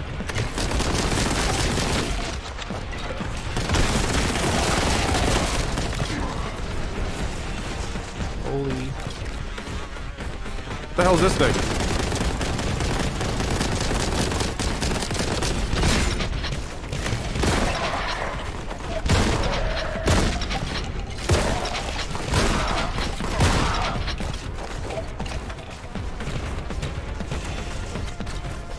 This game is called Warhammer 40k Bolt Gun. Even if you don't know Warhammer 40k, you will enjoy this game.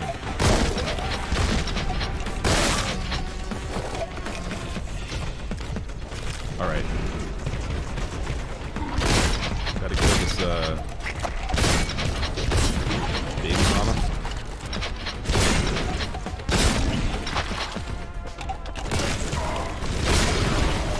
Dead.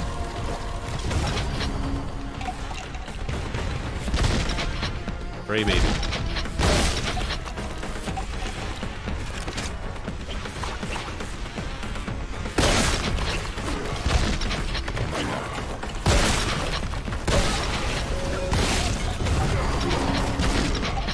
Purple mask, baby. Okay, I'm gonna find some health because I'm not liking the situation right now. There we go. There is a run. I keep forgetting to use it. Look at that speed.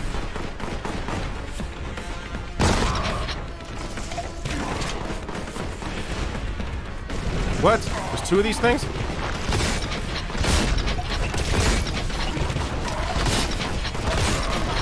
No, no, no, no, no, no, no, no, no, no, no, we're not. I'm not doing this whole sequence again. That is not happening. You make it look so easy. I do? I feel like I'm getting my ass kicked here.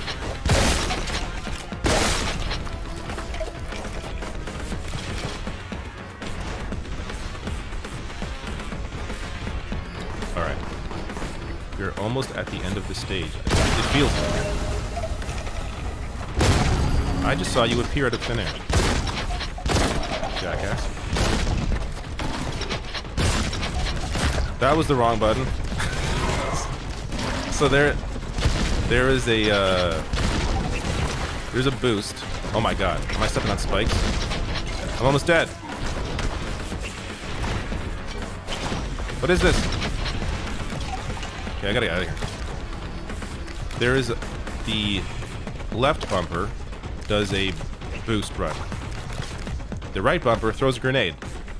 You can see how sometimes you may, if you confuse the two, you may run right into an enemy's face as opposed to throwing the grenade. Which, yes, I get confusing the buttons seems very boomer of me. But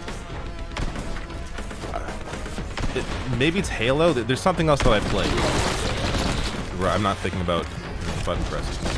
That I believe the grenade is on the other button. So I have several times pressed the boost button while meaning to press the grenade button. I'm at 32. No, can't do this. We cannot do this.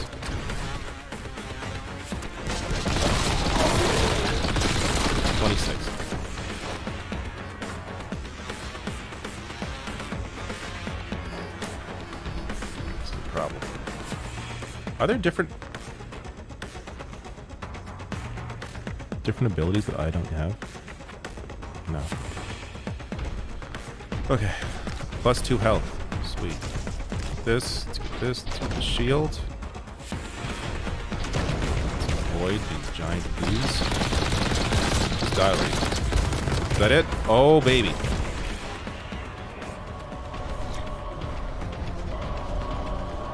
All right.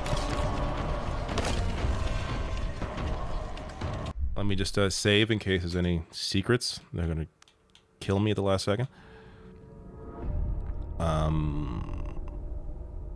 How do these save? 11. Okay, I guess these are auto saves. What just happened? I saved twice. All right.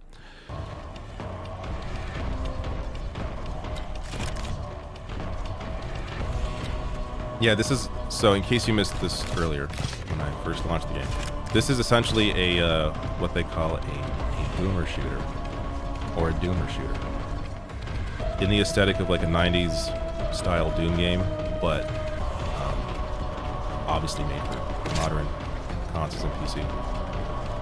Runs very fast, very fun.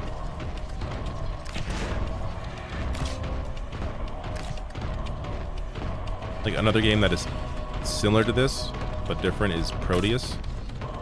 If you look that up, also a great game. And there's also another, there's one that's more of a, like a survival horror. It's called like Celtic or Celtic. But I played the demo of that and that was pretty good too. I think that one is just on PC. Because I played that on, I believe, my Steam Deck. All right, where's the exit? Get me out of here. This felt like the exit should be here, but it's not. So no.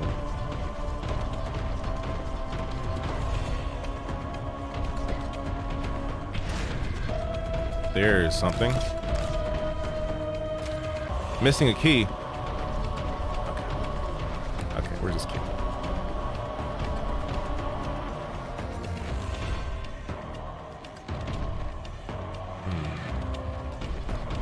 I've been mostly up here, so maybe the key is down here.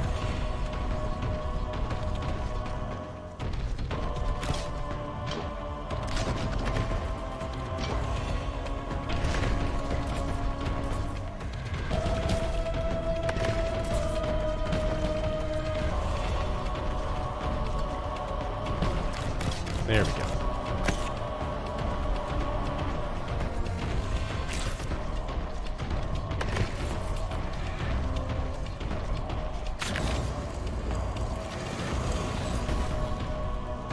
That isn't the end. There's more.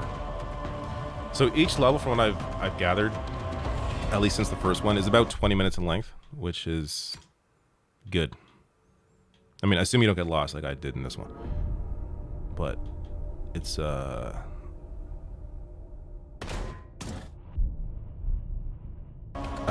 I'm enjoying the way this game is paced because of how it's stage based.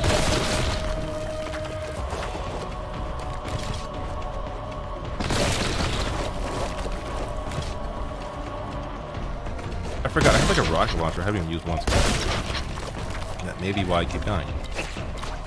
And there are, okay, you may have just seen it, there are occasional frame pickups. It doesn't happen very often, but there are points I've noticed, and it hasn't been when things are even busy on screen, it's just like, it seems very random.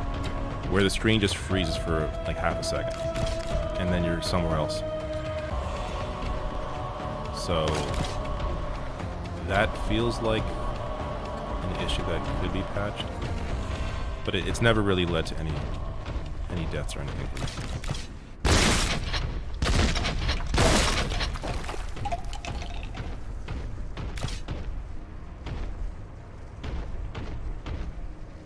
Yeah, it's very Quake-like. In fact, the recent Quake release, that came out like what, 2 years ago, when they re-released it. That sort of got me back into these kinds of games. I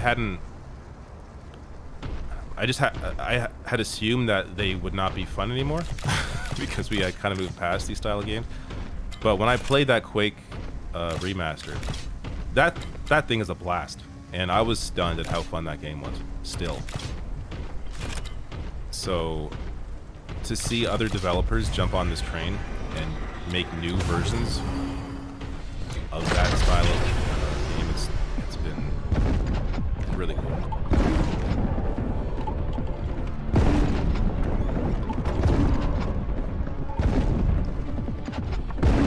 I think I just grabbed like a power-up. Things happen in this game I don't really understand.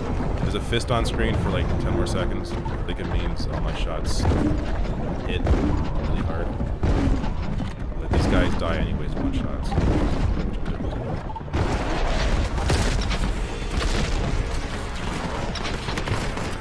Too many freaks. Help getting them already. Just when I thought I was done. Pull me back. back in.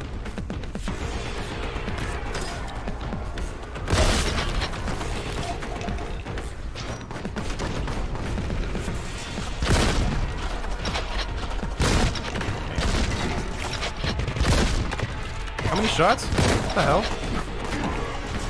So it's too far. That guy's just...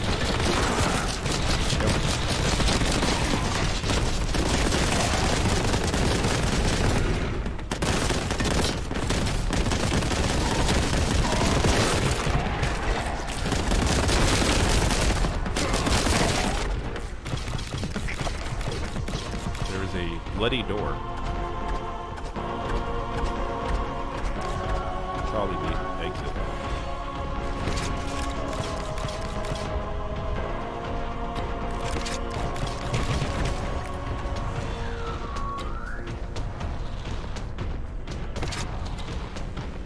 All right, who's left?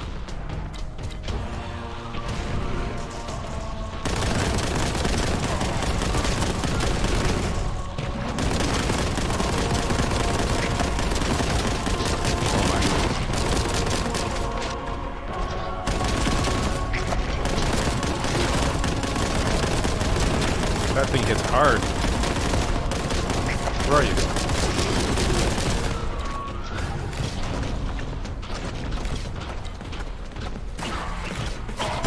What the hell?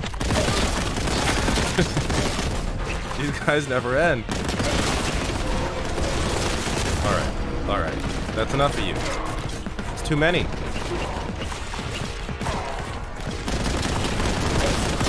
many freaks.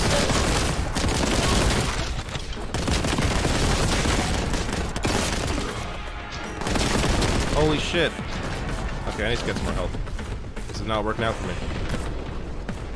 Let's save here with 81. 181. Yeah, I don't know much about Warhammer. But I will play a good game when a game is good. And this one's good.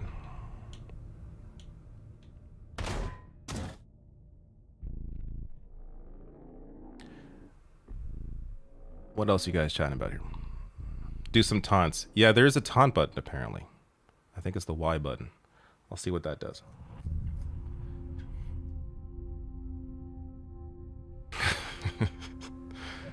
Vibrantly Brandley says, I don't like that this game is promoting violence against monsters. This is current year 2023. We have Wednesday Addams now. It's fair. David Dole performing late-term abortion. Yeah, all these green babies. They should have been killed in the womb. But they walk among us.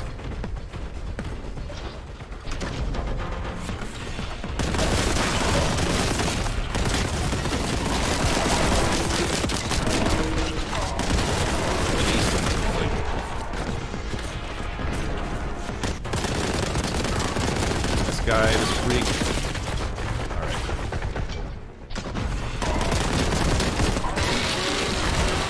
Through you and fine. No, that was dumb. That was dumb. Too many. Luckily, I saved right before that. Took way too much damage. Not worth chainsawing that guy twice and him not dying.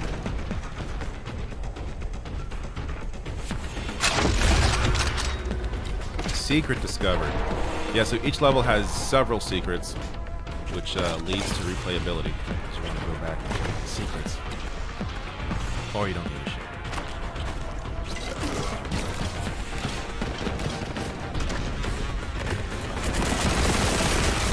Oh, that's a sweet gun.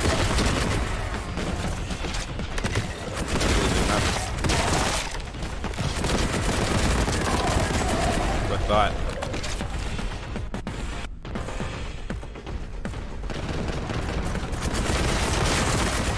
This is the gun you need to kill these idiots. Area sanctified. Where's that door? Here it is. This appears to be the exit. Woo! 40 minutes. I got all the kills. Oh, I missed one secret. I have yet to get every secret in a level. They are you really have to explore, which I do, but it's still hard to find. How about that? Warhammer lore is crazy. Yeah, I've listened to podcasts where people like me who don't know anything try to understand the world, and it's just it's very dense. It's very dense. Like doesn't 40K, that means that's like the year or something? And then there's a whole like backstory that's before 40K. There's a lot going on. I'm not going to try to explain it all now.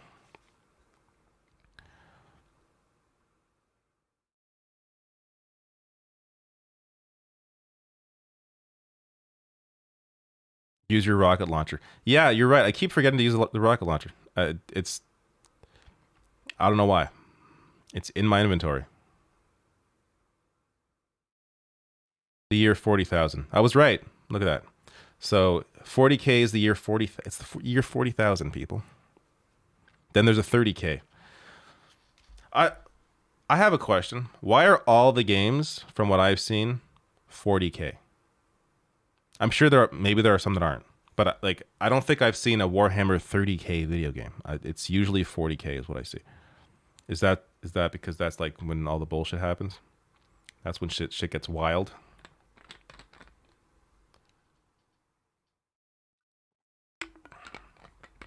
Depressed goth girlfriend says, been a nerd on 40K since high school 2 decades ago and still feel like a noob lore wise.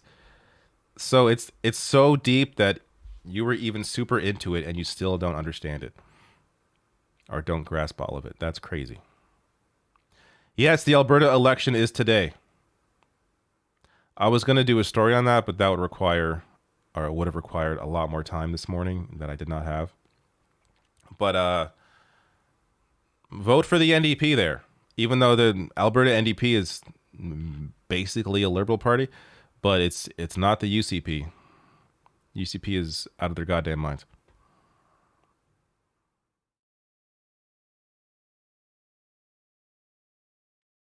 $40K is the most popular. 30K is mostly just the Horus Heresy. All right. 40K tabletop has a larger player base. So there are actual divisions within the Warhammer community. Like some people are just are some people anti 40K and they just do 30K. And like vice versa. That it's so fascinating to me. Just from like a I don't know, a socio-economic perspective. Or just like a cultural perspective, like this whole world that I don't understand, and that there are splits within this world. If you love playing Doom style games, David, you will love this game. Very good. In fact, I should add this is how YouTube works. The only reason I did not include the name of this game in the title is because the word war and the word gun would likely have led to instant demonetization because YouTube is out of their fucking minds. So I couldn't actually put the game name in the description or the title. I had to say new game, which has the benefit of people not knowing what I'm going to play. And maybe they're like, oh, what is he going to play? But it doesn't help when I want to promote this really good game.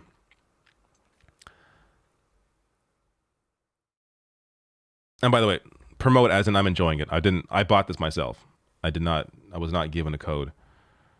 Though that would be something I would be super open to doing at some point. At least for good games. I'm not going to be, I would never like promote a game that I'm being paid to promote, but in terms of like reviewing games, I'm definitely open to getting codes for review. Since I used to do that a long time ago. Black Hawk says, I've been watching Black Mirror and playing Nintendo Switch to prepare for the new season in a few days. I think I've watched like 2 Black Mirror episodes. I've enjoyed them. They're just dark and twisted. And the world's already dark and twisted. Oh yeah, YouTube is terrible. Like, I can talk about it in the video. I can usually say gun, and that's okay. Though I try to say firearm. But no, it's too risky to put the combination of the word war and gun in a title on a video, for sure. Even though it's about this game. YouTube is stupid. That's kind of the lesson here. So my plan was to get off by noon. There's no way I'm going to be able to beat a second level in 10 minutes. But since this one appears to be a little more outside, I do want to show you that the environments open up. Like this, it's not just like, you know, dark corridors like you just saw for the last half an hour. There's stuff like this. That looks very nice. Another weird freeze. Happens occasionally, but it's bizarre. I have not used this gun once since I forgot I had it. Let's see what it does. I believe this is the rocket launcher. Look at that thing. Man, no wonder I kept dying. Should have been using this.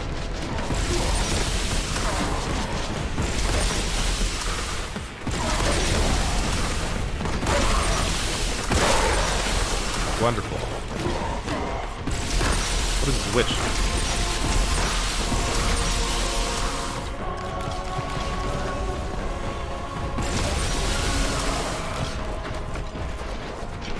Alright. Look at that. I'm up here for some reason. Alright, I'm gonna pause it here. Save. Do a little quick run around online, see if there's any quick news or video clip worth covering, and then get off.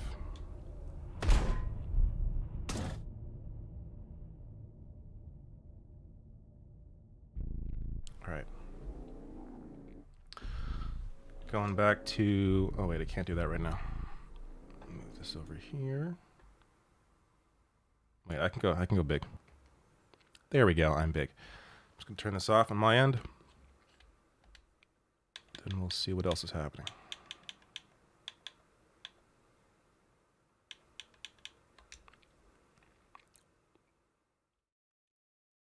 All right.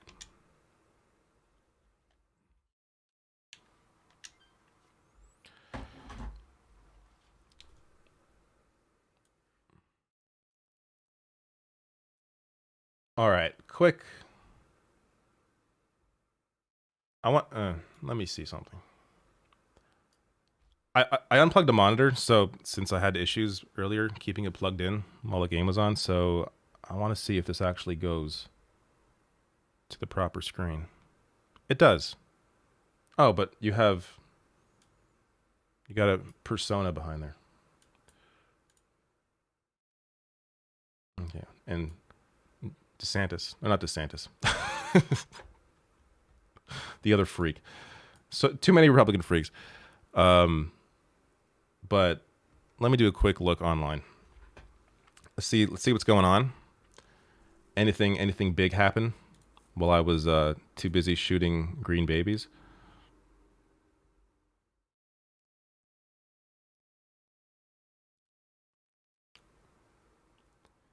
Aquarius Dragon says, "Beautiful skin, David." Are you kidding me? I have like a pimple right here. It's like right here. Likely because I bought some ice cream over the weekend. I love ice cream. I like chilled dessert. I like ice cream. I like Frosties, all that shit. So now I have pimples because I'm 16 years old. New in Chester says, "I love Persona." So do I. Actually, you know what I did this weekend? I downloaded Persona 1 and 2 onto my PSP. I still got 4. I'm in the middle of 4. Well, I shouldn't say the middle. I'm like 10 hours into Persona 4. 5 I've beaten, of course. But I'm curious if it's even possible to enjoy the first two since they're kind of old at this point.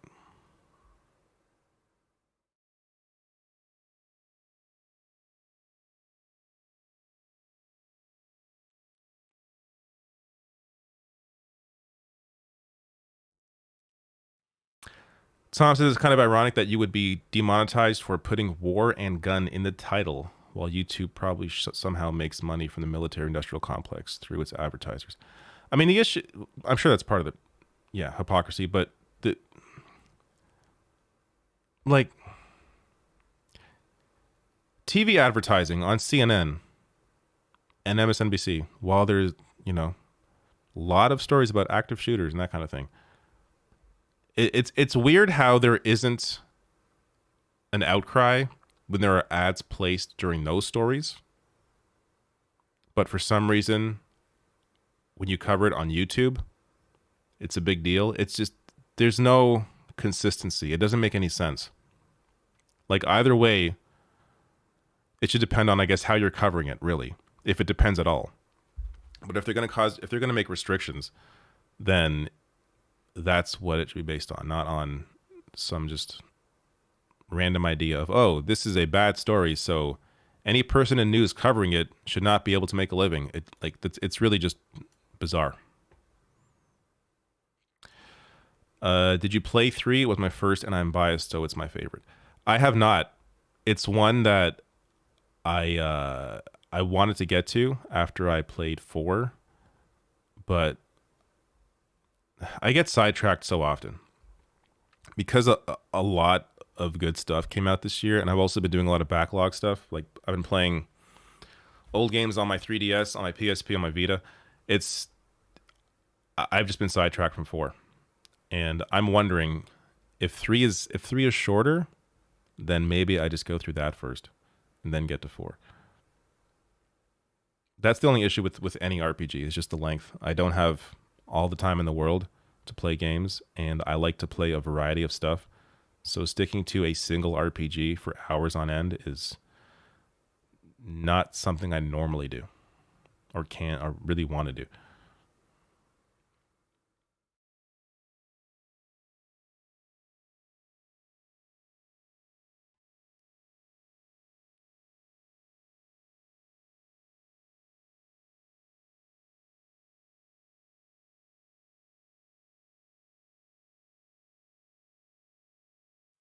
Yeah, there is likely going to be a remake of that, of 3.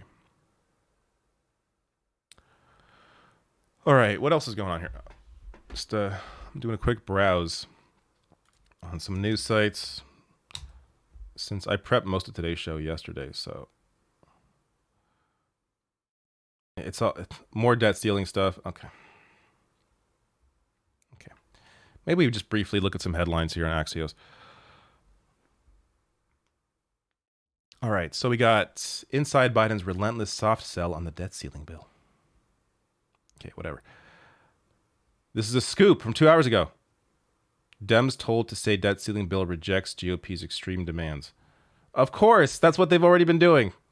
That's the way to get around the fact that there were even more cuts, is to say, well, it's not as bad as it could have been, which is basically every... That's just like, that's American politics in a nutshell. Well, not as bad as it could have been. Like, that's just, and then when you say that, as often as you say that, you eventually get to the point where it was as bad as it could have been 5 years prior. You're now at that place where it is that bad because you keep cutting and cutting and cutting and cutting and cutting and not doing anything, or at least very little, to address the economic needs of millions of people. Memorial Day barbecues cost more with inflation. How about that? Okay.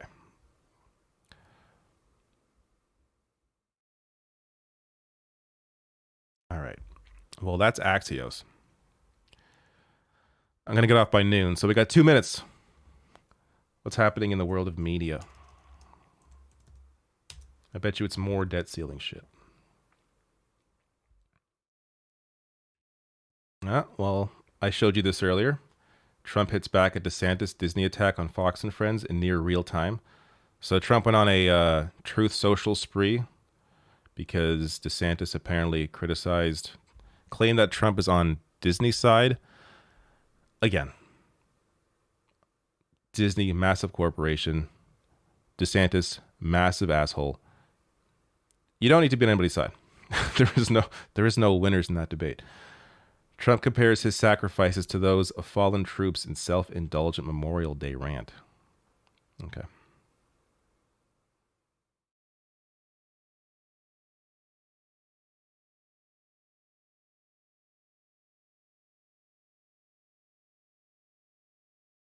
And by the way, on the Disney stuff, of course, the attacks from the right on Disney are not the attacks anyone need be making.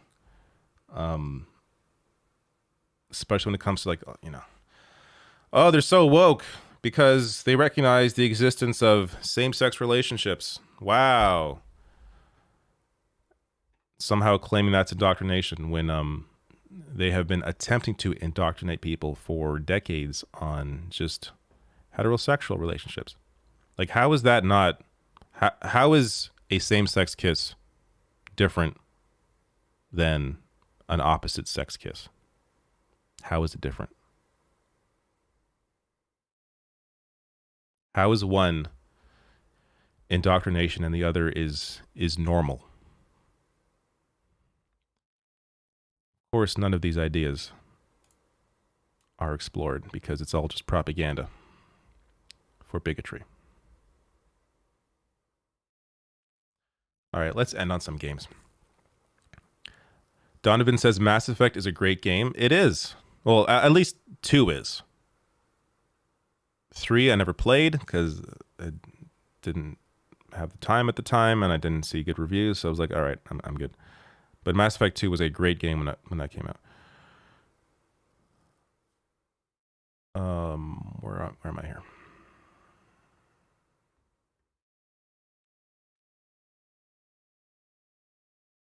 Okay.